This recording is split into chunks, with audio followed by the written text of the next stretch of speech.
ನಮಸ್ಕಾರ. ನಾನು ನಿಮ್ಮ ಭಾವನಾ ಬೆಳಗೆರೆ. ನಾನು ಪ್ರತಿ ವಾರ ಹಾಯ್ ಬ್ಯಾಂಗ್ಳೂರ್ ಪತ್ರಿಕೆಯ ಮುಖಪುಟನ ನಾನು ಸೋಷಿಯಲ್ ಮೀಡಿಯಾಗಳಲ್ಲಿ ಯಾವಾಗ ವಾರ ಥರ್ಸ್ಡೇ ನಾನು ಹಾಕ್ತೀನಿ ಅಂದಿಗೆಲ್ಲ ಒಂದು ಹೆಸರು ಎದ್ದು ಕಾಣಿಸುತ್ತೆ. ಇದ್ರ ಬಗ್ಗೆನೂ ಧ್ವನಿ ಎತ್ತಿ ಅನ್ನೋ ಹೆಸರೇ ಸೌಜನ್ಯ. ದುರಾದೃಷ್ಟ ಆ ಹುಡುಗಿಯ ಪ್ರತಿ 3 ತಿಂಗಳಿಗೊಮ್ಮೆ ಶೋಕಾಚರಣೆ ಅನ್ನೋ ಹಾಗೆ ಬಿರುಗಾಳಿ ಹಂಗೆ ಎದ್ದು ನಿಲ್ಲುತ್ತೆ ಹೆಸರು. ಆಮೇಲೆ ಶಾಂತವಾಗಿ ಹೋಗುತ್ತೆ. ಮತ್ತೆ ತಿರ್ಗಾ ಬಿರುಗಾಳಿ ಅಂತೆ ಮತ್ತೆ ಇನ್ನೊಂದು 6 ತಿಂಗಳು ಬಿಟ್ಟರೆ ಇನ್ಯಾರೋ ಅದ್ರ ಬಗ್ಗೆ ಧ್ವನಿ ಎತ್ತುತ್ತಾರೆ. ಮತ್ತೆ ಅದು ಪ್ರಚಲಿತವಾಗುತ್ತೆ. ಅದ್ರ ಬಗ್ಗೆ ಮತ್ತೆ ಒಂದಿಷ್ಟು ಜನ ಧ್ವನಿ ಎತ್ತುತ್ತಾರೆ. ನ್ಯಾಯ ಕೊಡಿಸಿ, ನ್ಯಾಯ ಬೇಕು, ಸೌಜನ್ಯಾಗಿ ನ್ಯಾಯ ಬೇಕು ಅಂತ ಹೇಳಿ ಒಂದಿಷ್ಟು ಹೋರಾಟಗಳು ನಡೆಯುತ್ತೆ. ಇದ್ರ ಬಗ್ಗೆ ನಾನು ಮಾತಾಡ್ತೀನಿ ಅಂತ ಅಂದ್ಕೊಂಡು ನಾನು ಸುಮಾರು 2 ವರ್ಷದ ಹಿಂದೆ ನಾನು ಇದೇ ವಿಷಯವಾಗಿ ಪುಸ್ತಕ ಮಾಡಬೇಕು ಅಂತ ಹೇಳಿ ಹೊರಟಿದ್ದೆ. ಇದಕ್ಕೆ ಹೆಸರಿಟ್ಟಿದ್ದೆ ಸೌಜನ್ಯ ಧರ್ಮ ಕರ್ಮ. ಈ ಪುಸ್ತಕನ ರೆಡಿ ಇದೆ ಆಲ್ಮೋಸ್ಟ್. ಇದರಲ್ಲಿ ಇನ್ನೊಂದು ವಿಶೇಷ ಮಾಡಿದ್ದೆ ನಾನು. ಯಾಕಂದರೆ ಆ ಊರಿಗೆ ಭೇಟಿ ಕೊಟ್ಟು ಅಲ್ಲಿಯ ಕುಟುಂಬವನ್ನು ಭೇಟಿ ಮಾಡಿ ಯಾರ್ಯಾರು ಇದಕ್ಕೆ ಸಂಬಂಧಪಟ್ಟಿದ್ದಾರೋ ಅವ್ರನ್ನೆಲ್ಲರನ್ನೂ ನಾನು ಭೇಟಿ ಮಾಡ್ಕೊಂಡು ಬಂದೆ. ಭೇಟಿ ಮಾಡಿ ವಿಜುವಲ್ಸ್ ತೊಗೊಂಡು ವಿಡಿಯೋ ಮಾಡ್ಕೊಂಡು ಬಂದೆ. ಬಟ್ ವಿಡಿಯೋ ಮಾಡಿದ್ದು ಉದ್ದೇಶ ಯೂಟ್ಯೂಬ್ಗೆ ಆಗಿರಲಿಲ್ಲ, ಪುಸ್ತಕಕ್ಕಾಗಿತ್ತು. ಸೊ ಈಗ ನಾನು ಏನೇ ನಿಮಗೆ ವಿಡಿಯೋ ತೋರಿಸಿದ್ರು ಅದು ಹಳೆಯದು, 2 ವರ್ಷದ ಹಳೆಯದು. ಆ್ಯಂಡ್ ಅದಕ್ಕೆ ಕ್ಲಾರಿಟಿ ಇಲ್ಲ ಅಥವಾ ಕೇಳಿಸ್ತಾ ಇಲ್ಲ ಅಂತಂದರೆ ದಯವಿಟ್ಟು ಕ್ಷಮೆ ಇರಲಿ. ಯಾಕಂದರೆ ನಾನು ಅದನ್ನು ಪುಸ್ತಕ ಮಾಡೋ ಉದ್ದೇಶದಿಂದ ವಿಡಿಯೋ ಮಾಡ್ಕೊಂಡು ಬಂದಿದ್ದು. ರೆಕಾರ್ಡ್ ಪ್ರತಿಯೊಂದೂ ಆಗಿನ ಕಾಲ ಹೋಗಿದೆ. ಪೆನ್ನು ಪೇಪರ್ ಹಿಡಿದು ಯಾರೂ ಪ್ರಶ್ನೆ ಕೇಳಲ್ಲ, ಉತ್ತರ ಬರ್ಕೊಳ್ಳಲ್ಲ. ಈಸಿ ಆಗುತ್ತೆ ಅನ್ನೋ ಹೇಳಿ ಫೋನಲ್ಲಿ ರೆಕಾರ್ಡ್ ಮಾಡ್ಕೊಳ್ತೀವಿ, ಇಲ್ಲ ಅಂತಂದರೆ ವಿಡಿಯೋ ಟೇಪ್ ಮಾಡ್ಕೊಳ್ತೀವಿ. ಇದು ಸಹಜ. ಸೊ ಹಾಗೆ ನಾನು ಆ ಉದ್ದೇಶದಿಂದ ಮಾಡ್ಕೊಂಡು ಬಂದಂಥ ವಿಡಿಯೋ, ಪುಸ್ತಕದ ಉದ್ದೇಶದಿಂದ ಮಾಡ್ಕೊಂಬಂದಂಥ ವಿಡಿಯೋ ಇದು. ಸೊ ಕಮಿಂಗ್ ಬ್ಯಾಕ್, ಈಗ ನಾನು ಯಾಕೆ ಮಾತಾಡ್ತಿದ್ದೀನಿ ಅಂತಂದರೆ ಪುಸ್ತಕ ನಿಂತಿದೆ, ನಾನು ಮಾಡೋಕ್ಕಾಗಲ್ಲ. ಯಾಕೆ ಅಂತಂದರೆ ಇಲ್ಲಿ ನೀವು ನೋಡಿರ್ಬೋದು ವಿಡಿಯೋಗಳಿವೆ ಎಚ್ಚರಿಕೆ ಅಂತ ಹಾಕಿದ್ದೀನಿ. ಯಾಕಂದರೆ ನಾನು ಪ್ರತಿಯೊಬ್ಬರ ಬೈಟ್ನ ತಗೊಂಡಾಗ ನಂಗೆ ಆಮೇಲೆ ಅನಿಸಿದ್ದು QR ಕೋಡ್ ಅಂತ ಒಂದು ಕೊಟ್ಟರೆ ನೀವು ಅವ್ರು ಏನು ಮಾತಾಡಿದ್ದಾರೆ, ನಾನು ಪುಸ್ತಕದಲ್ಲಿ ಏನು ದಾಖಲಿಸಿದ್ದೀನಿ ಎರಡಕ್ಕೂ ಹೋಲಿಕೆನೂ ಆಗುತ್ತೆ. ಹೇಳಿದ್ದು ನಾನು ಯಾವುದು ತಪ್ಪಲ್ಲ ಸುಳ್ಳಲ್ಲ ಅನ್ನೋದು ನಿಮಗೆ ಮನವರಿಕೆ ಮಂದಟ್ಟು ಮಾಡಿಕೊಡೋ ಒಂದು ಉದ್ದೇಶ ಇತ್ತು. ಸೊ ಮಾಡ್ತೀನಿ ಬಹುಶಃ ಸೌಜನ್ಯ ಪ್ರಕರಣದ ಪುಸ್ತಕ. ಬಟ್ ಮಾಡಿದರೆ ಇದರಿಂದ ಏನು ಯೂಸ್ ಇಲ್ಲ. ಯಾಕಂದರೆ ಈಗ ಆಲ್ರೆಡಿ ನಾನೇನೋ ಹೊಸದಾಗಿ ಹೇಳ್ತಿದ್ದೀನಿ, ಹೊಸದಾಗೇನೋ ನಿಮಗೆ ಕಣ್ತೆರೆಸ್ತೀನಿ. ಯಾರ ಪರ ಯಾರ ವಿರೋಧ ಅದು ಯಾವುದ್ರ ಬಗ್ಗೆನೂ ನಾನಿಲ್ಲಿ ಮಾತಾಡೋದಕ್ಕೂ ಬಂದಿಲ್ಲ. ಮಾತಾಡಿದ್ರೂ ಅದ್ರ ಪ್ರಯೋಜನವೂ ಇಲ್ಲ. ಮತ್ತು ಈ ಪುಸ್ತಕದ ಉದ್ದೇಶವೂ ಅದಿರಲಿಲ್ಲ, ಯಾರ ಪರವೂ ಇರಲಿಲ್ಲ. ಯಾಕೆ ಅದಕ್ಕೆ ಬರೆದಿದ್ದು ಧರ್ಮ ಕರ್ಮ ಅಂತ. ಸೊ ಹೀಗೆ ನಾನು ಇಟ್ಟಂಥ ಮೊದಲನೇ ಹೆಜ್ಜೆ ಅದು ಅಲ್ಲಿಗೆ ನಿಂತಿತ್ತು. ಈಗ ಮತ್ತೆ ಸೌಜನ್ಯಾಳ ಪ್ರಕರಣ ಪ್ರಚಲಿತವಾಗಿದೆ. ಅದ್ರ ಬಗ್ಗೆ ಮಾತಾಡಬೇಕು. ಅದಕ್ಕೆ ಅದು ಯಾವ ದಿಟ್ಟಲ್ಲಿ ನಡೀತಿದೆ, ಯಾವ ದಿಕ್ಕಿನಲ್ಲಿ ಹೋಗ್ತಿದೆ, ಯಾವ ದಿಕ್ಕು ಸರಿ, ಯಾವ ದಿಕ್ಕು ತಪ್ಪು ಅನ್ನೋದನ್ನು ನಾನು ಹೇಳಬಲ್ಲೆ ಹೊರತು ನಾನು ಇನ್ಯಾವುದು ವರ್ಡಿಕ್ಟ್ ಅನ್ನೋಕ್ಕೆ ನಾನ್ಯಾವ ದೊಣ್ಣೆ ನಾಯಕಿನೂ ಅಲ್ಲ. ಅದನ್ನು ಮಾಡೋದಕ್ಕೆ ನನ್ನ ಕೈಲಿ ಸಾಧ್ಯವೂ ಇಲ್ಲ. ಸೊ ನನಗನ್ಸಿದ್ದು, ನಾನಲ್ಲಿ ಹೋಗಿ ಭೇಟಿ ಕೊಟ್ಟಾಗ ನಾನು ಮೊದಲನೇದಾಗಿ ನೀಡೋದು ಮಹೇಶ್ ತಿಮ್ಮರುಡಿಯವರ ಮನೆಗೆ. ಅವರ ನಿಲುವನ್ನು, ಅವರ ವಿಚಾರವನ್ನು, ಅವರ ಉದ್ದೇಶವನ್ನು ನಾನು ವಿಚಾರಿಸ್ತೀನಿ. ಅದನ್ನು ಈಗ ನೀವು ನೋಡ್ತೀರಿ. ಶೀಘ್ರದಲ್ಲೇ ಅವರ ಇಂಟರ್ವ್ಯೂನ ನಾನು ಹಾಕ್ತೀನಿ. ಸದ್ಯದಲ್ಲಿ ಪೂರ್ತಿ ಅವರು ಒಂದೂವರೆ ಗಂಟೆ ಮಾತಾಡಿದ್ದಾರೆ. ಅವ್ರು ಹೇಳ್ತಾ ಇರೋದೇನು, ನನ್ನ ಪ್ರಶ್ನೆ ಏನು ಅಂತಂದರೆ, 1 ವರ್ಷದ ಕಾಲ ಸೌಜನ್ಯಾರ ಮನೆ ಅಂದರೆ ಕುಟುಂಬದವರು ಯಾವಾಗ ಈ ಪ್ರಕರಣವನ್ನು ಅವರು ಕಂಡುಹಿಡಿತಾರೆ, ಅಂದರೆ ಪತ್ತೆ ಆಗತ್ತೆ, ಹುಡುಗಿಯ ಶವ ಪತ್ತೆ ಆಗತ್ತೆ, ಆಗ ಅವರು ನೇರವಾಗಿ ಹೋಗೋದು ಪೊಲೀಸ್ ಸ್ಟೇಷನ್ಗೆ. ಅಲ್ಲಿ ಹೋದಾಗ ಹೀಗೀಗಾಗಿದೆ, ಬೆತ್ತಲೆ ಇದ್ದಾಳೆ, ಅವಳು ಆ್ಯಕ್ಚುಲಿ ಬೆತ್ತಲೆ ಇದ್ಲು, ಕಂಪ್ಲೀಟ್ಲಿ ಬೆತ್ತಲೆ ಇದ್ಲು. ಅದನ್ನು ವಿಠಲ್ ಗೌಡ ಅವರು ಯಾರೋ ಅದನ್ನು ನೋಡೋಕ್ಕಾಗದೆ ಅಲ್ಲಿಯ ಕಾರ್ಮಿಕರೊಬ್ಬರು ತಮ್ಮ ಟವಲ್ ಹೆಗಲ ಮೇಲೆ ಹಾಕೋತಾರಲ್ಲ ಅದನ್ನು ಹೊಚ್ತಾರೆ. ಅದು ಕಂಪ್ಲೀಟಾಗಿ ಹೊದಿಕೆ ಥರ ಅವಳ ಮೇಲೆ ಶಾಲ್ ಥರ ಅವಳಿಗೆ ಹಾಕ್ಲಿಕ್ಕೆ ಆಗಲಿಲ್ಲ. ಬರೇ ಬೆತ್ತಲೆ ಆಗಿ ಸಿಗ್ತಾಳೆ. ಕುಟುಂಬಕ್ಕೆ ಅಂತ ಆಘಾತ ಆಗಿರಬಹುದು. ಅದನ್ನ ನೋಡಿ ನನಗೆ ಕರಳು ಕಿವುಚು ಬಂದಿತ್ತು. So this is very very unfortunate. ಅವಳಿಗೆ ಹೀಗಾಗಲೇ ಅವಳಿಗೆ ಅಂತಲ್ಲ, ಯಾರಿಗೆ ಆದರೂ ಇದು ಆಗಲೇ ಕೂಡ್ದು. ಅದು ಒಂದು ಪ್ರಶ್ನೆ. ಆದರೆ ನನ್ನ ಪ್ರಶ್ನೆ ಏನಾಗಿತ್ತು, 1 ವರ್ಷದ ಅಷ್ಟರಲ್ಲಿ ಅವರು ಪೊಲೀಸ್ ಸ್ಟೇಷನ್ಗೆ ಹೋದಾಗ ಸಂತೋಷ್ ರಾವ್ ಅನ್ನೋನು ಆಲ್ರೆಡಿ ಸಿಕ್ಕಿಬಿದ್ದಿರ್ತಾನೆ. ಹಿಂದಿನ ದಿವಸ ಅವನು ಸಿಕ್ಕಿಬಿದ್ದಾಗ ಖಡಾಖಂಡಿತವಾಗೂ ಈತಾನೇ ಮಾಡಿರೋದು, ಈತಾನೇ ನನ್ನ ಮಗಳಿಗೆ ಅತ್ಯಾಚಾರ ಮಾಡಿದ್ದಾನೆ ಅಂತ ತಾಯಿ ಒಪ್ಕೋತಾಳೆ. ಅವನಿಗೆ ಅಷ್ಟೊತ್ತಿಗಾಗಲೇ ಬಾಸುಂಡೆಗಳು ಬಿದ್ದಿರ್ತವೆ, ವಧೆ ತಿಂದಿರ್ತಾನೆ, ಥರ್ಡ್ ಡಿಗ್ರಿ ಟ್ರೀಟ್ಮೆಂಟ್ ಆಗಿರುತ್ತೆ. ಇದು ಆಗೋದು ಕೂಡ ಯಾಕೆ ಅಂತಂದರೆ ತುಂಬ ಸರಳ. ಅವನು ಒಂದು ನಿಲುವಿಲ್ಲ ಅವನಿಗೆ, ಸಂತೋಷ್ ರಾವ್ ಅನ್ನೋನಿಗೆ ಒಂದು ಠಿಕಾಣೆ ಅಂತೀವಲ್ಲ ಅದಿಲ್ಲ. ಅವನು ಯಾವ ದೇವಸ್ಥಾನ, ಶೃಂಗೇರಿ ಮೂಲತಃ ಅಂತಾರೆ, ತಂದೆ ಟೀಚರ್ ಅಂತಾರೆ, ತಾನು ಕರಾಟೆ ವಿದ್ಯೆನ ಬಲ್ಲವನು ಅಂತ ಅವನು ಹೇಳ್ಕೊಂಡಿದ್ದಾನೆ, ಅಥವಾ ಹೇಳ್ತಾನೆ, ಅಥವಾ ಹೇಳ್ತೀವಿ ನಾವೇ ಅಂತಲೇ ಇಟ್ಕೊಂಡ್ರು. ಎಷ್ಟು ಸತ್ಯವೋ ಎಷ್ಟು ಸುಳ್ಳೋ ಗೊತ್ತಿಲ್ಲ. ಆಮೇಲೆ ಅವನು ಮಾನಸಿಕವಾಗಿ ಅಸ್ವಸ್ಥ, ಅದು ಅವನಾಗವನೇ ಹೇಳ್ಕೊಂಡ, ಅಥವಾ ಅವನ ನಡವಳಿಕೆ ಹೇಳ್ತಾ ಇದೆಯಾ, ಅಥವಾ ಡಾಕ್ಟರ್ ಸರ್ಟಿಫಿಕೇಟ್ಸ್ ಇದೆಯಾ ಗೊತ್ತಿಲ್ಲ. ಎಷ್ಟು ಸತ್ಯವೋ ಎಷ್ಟು ನಿಜವೋ ಗೊತ್ತಿಲ್ಲ. ಅವನ ಬ್ಯಾಗಲ್ಲಿ ಪ್ರಿಸ್ಕ್ರಿಪ್ಷನ್ ಅಂತ ಒಂದು ಸಿಗುತ್ತೆ. ಆ ಪ್ರಿಸ್ಕ್ರಿಪ್ಷನಲ್ಲಿ ಏನಿರುತ್ತೆ, ಇಂತಿಂಥ ಮಾತ್ರೆ, ಆ ಮಾತ್ರೆಗೆ ಸಂಬಂಧಪಟ್ಟಿರೋದನ್ನು ತನಿಖೆ ಮಾಡಿದಾಗ ಗೊತ್ತಾಗೋದು ಇದು ಮೆದುಳಿಗೆ ಸಂಬಂಧಪಟ್ಟಂಥ ಮಾತ್ರೆಗಳನ್ನು ಇವನು ತಗೋಬೇಕಾಗಿರುತ್ತೆ.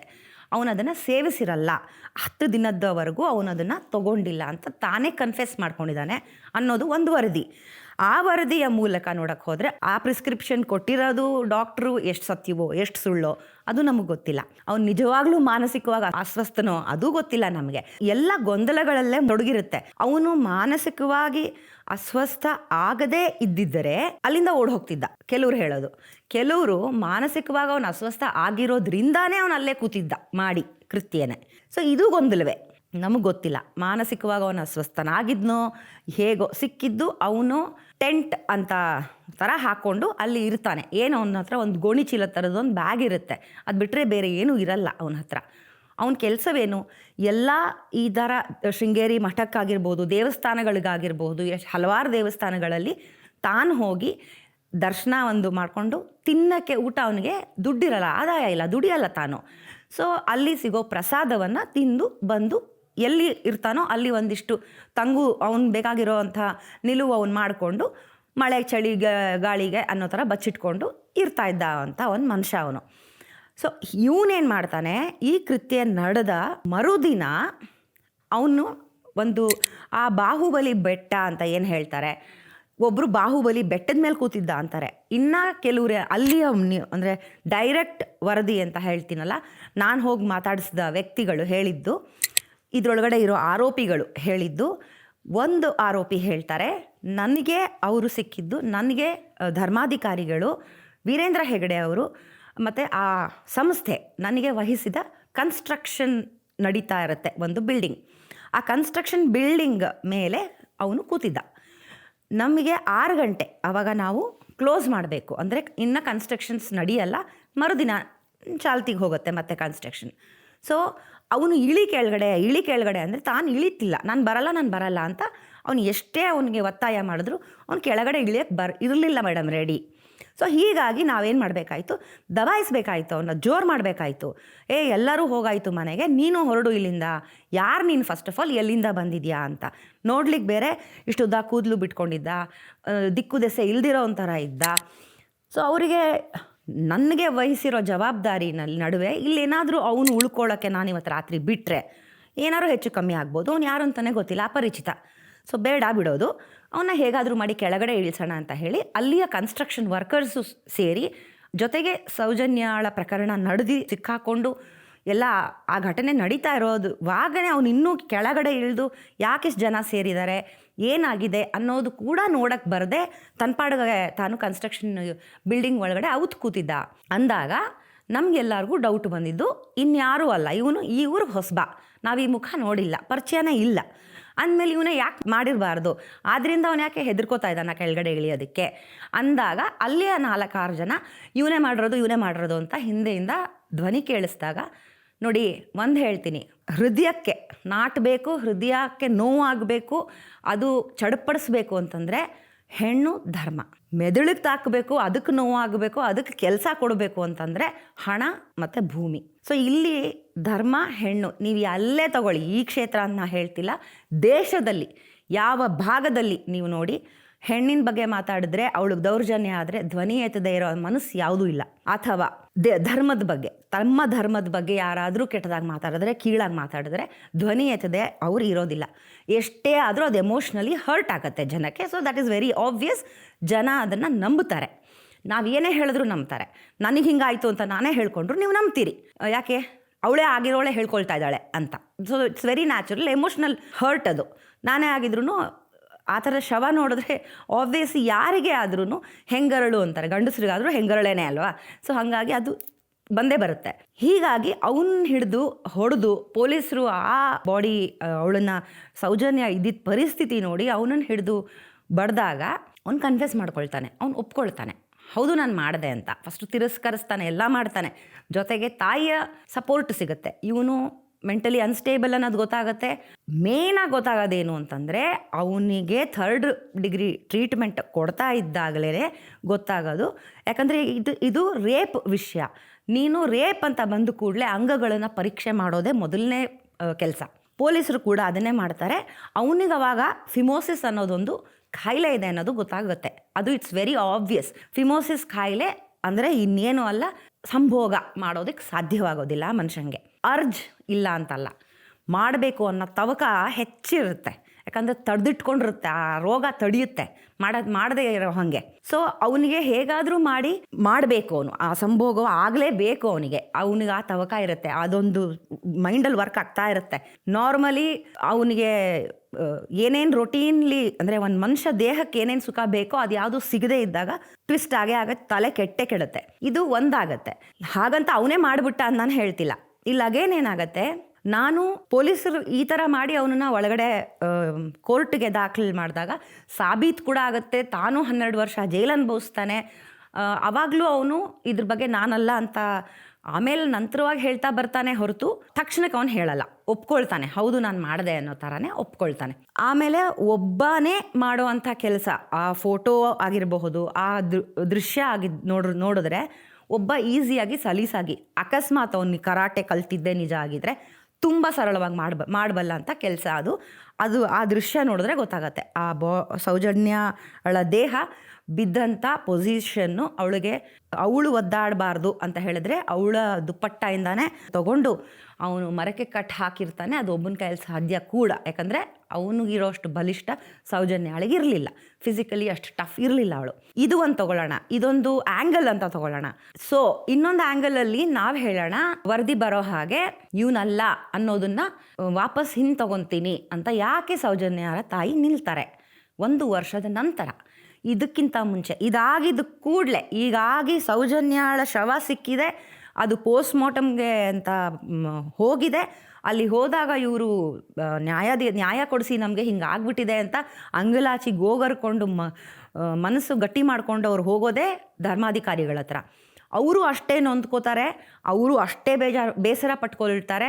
ಈ ಥರ ಕೂಡ್ದು ಯಾರಿಗೂ ಆಗಬಾರ್ದು ಅಂತ ಹೇಳಿ 1 ಲಕ್ಷ ಕೊಟ್ಟು, ಇದು ಅದಕ್ಕೆ ಸಮಾನ ಅಂತ ನಾನು ಕೇಳ್ತಾ ಇದ್ದೀನಿ. ಈಗ ಧರ್ಮಾಧಿಕಾರಿಗಳಿಗೆ ನಾನು ಕೇಳ್ತಾ ಇದ್ದೀನಿ, ಡೆಡ್ ಬಾಡಿಗೆ ಅಂದರೆ ಸಾವಿಗೆ 1 ಲಕ್ಷ ಸಮಾನ, ಅದು ಸಮಾಧಾನ ಕೊಡೋವಂಥದ್ದ ಅಂತ. ಆ ಪರಿಸ್ಥಿತಿ ಹೆಂಗಿತ್ತು ನಮಗೆ ಗೊತ್ತಿಲ್ಲ. ಆಗ ಅವರೇನು ಹೇಳ್ತಾರೆ, ಮರುದಿನವೇ ಬಂದು ಖಾಸಗಿ ಚಾನಲ್ಲು ಒಂದರಲ್ಲಿ ಕೂತ್ಕೊಂಡು ಇಳಿಯಾಗಿ ಧರ್ಮಾಧಿಕಾರಿಗಳನ್ನು ಹೊಗಳ್ತಾರೆ, ಭಾವುಕರಾಗ್ತಾರೆ. ನಮ್ಮ ಭಾವನೆಗಳಿಗೆ ತಕ್ಷಣವೇ ಸ್ಪಂದಿಸಿ ಪೊಲೀಸ್ ಅಧಿಕಾರಿಗಳಿಗೆ, ಮೇಲಧಿಕಾರಿಗಳಿಗೆ, ಮಿನಿಸ್ಟರಿಗೆ, ಅವರಿಗೆಲ್ಲ ಇಮಿಡಿಯೇಟ್ ಫೋನ್ ಮಾಡಿ ಅವರು ಈ ವಿಚಾರವನ್ನು ಶೀಘ್ರದಲ್ಲಿ ತನಿಖೆ ಹಚ್ಚಿ ಶುರು ಮಾಡ್ಕೊಳ್ಳಿ ಅಂತ ಕೇಳ್ಕೊಂಡಿದ್ದಾರೆ ಅಂತ ತಾವೇ ತಾಯಿ ಹೇಳಿರೋ ರೆಕಾರ್ಡ್ ಇದೆ, ಟೇಪ್ ರೆಕಾರ್ಡ್. ನೀವು ನೋಡಿರ್ತೀರಿ ಇಷ್ಟೊತ್ತಿಗಾಗಲೇ, ಬಿಕಾಸ್ ಇದು ಅಷ್ಟು ವರ್ಷ ಕಾಲದ ಹಿಂದಿದ್ದದು. ಈಗಾಗಲೇ 14 ವರ್ಷ ಆಗಿದೆ.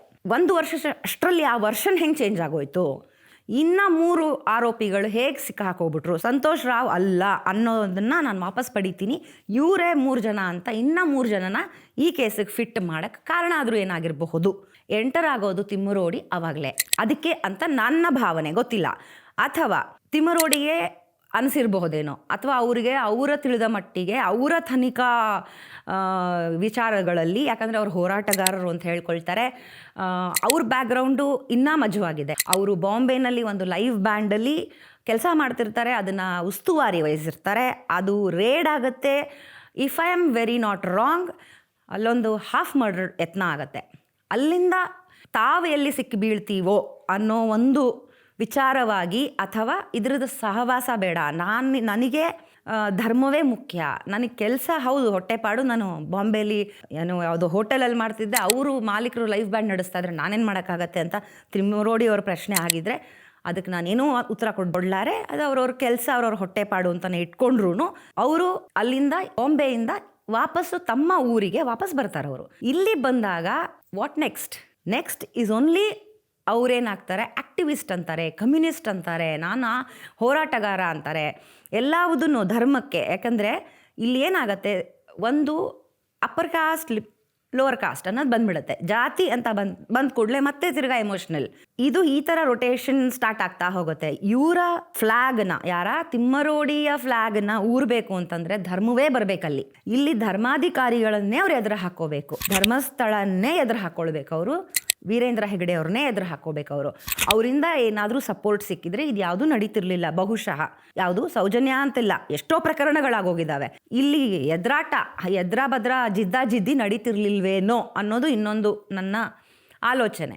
ಬಟ್ ವೆನ್ ಮಹೇಶ್ ತಿಮ್ಮರೋಡಿ ಅವರನ್ನ ಧರ್ಮಾಧಿಕಾರಿಗಳು ನೀನು ಮಾಡ್ತಾ ಇರೋ ಕೆಲಸವನ್ನು ನಾನು ಒಪ್ಪಲಾರೆ ಅಂತ ಅವ್ರು ಯಾವಾಗ ಎದುರು ಹಾಕೋತಾರೋ ಅವಾಗಿಂದ ತಿಮ್ಮರೋಡಿ ಅವ್ರು ಏನು ಮಾಡ್ತಾರೆ, ಒಂದು ತಮ್ಮ ಕಾಸ್ಟ್ ಅಂದರೆ ವಿರುದ್ಧವಾಗಿ, ಧರ್ಮಸ್ಥಳದ ಕಾಸ್ಟ್ ವಿರುದ್ಧವಾಗಿ ಲೋವರ್ ಕಾಸ್ಟ್ಗಳಿಗೆ ಅನ್ನೋದೇ ಒಂದು ದೇವಸ್ಥಾನವನ್ನು ಸ್ಥಾಪಿಸ್ತೀನಿ ಅಂತ ಹೊರಡ್ತಾರೆ. ಅದು ನನಗೆ ಅವರೇ ಖುದ್ದಾಗೆ ಹೇಳಿದ್ದು. ಸೊ ಅವರು ಅದನ್ನು ಇನ್ನೇನು ನಾಳೆ ಇನಾಗ್ಯುರೇಷನ್ ಇದೆ ಅಂದಾಗ ಬೀಗ ಹಾಕಿಸ್ತಾರೆ ಧರ್ಮಾಧಿಕಾರಿಗಳು. ಈ ದೇವಸ್ಥಾನ ತೆಗೆಯೋ ಹಾಗಿಲ್ಲ, ನೀನು ಪರ್ಮಿಷನ್ ಇಲ್ಲ, ಯಾಕಂದರೆ ಜಾಗ ನಿಂದಲ್ಲ, ಇದು ಗೌರ್ಮೆಂಟ್ ಜಾಗ. ಸೊ ಅಲ್ಲಿಗೆ ಜಿದ್ದಿನ್ನೂ ಜಾಸ್ತಿ ಆಗತ್ತೆ. ಜಿದ್ದಿನ್ನೂ ಜಾಸ್ತಿ ಆಗಿ ನಾನು ಇಷ್ಟು ಕೋಟಿ ಹಾಕಿ ಸುಮಾರು 10 ಕೋಟಿಯಷ್ಟು ನಾವು ಹಾಯ್ ಬ್ಯಾಂಗ್ಳೂರಲ್ಲಿ ಈ ವರದಿ ಆಗಲೇ 2018ರಲ್ಲಿ ಮಾಡಿದ್ವಿ. ಆದರೆ 10 ಕೋಟಿ ಮೊತ್ತದ ಬಂಗಲೆ ಕಟ್ತಾ ಇದ್ದಾನೆ ತಿಮ್ಮರೋಡಿ ಮರಗಳ್ಳ ಅಂತ ನಾವು ಬರೆದಿದ್ವಿ.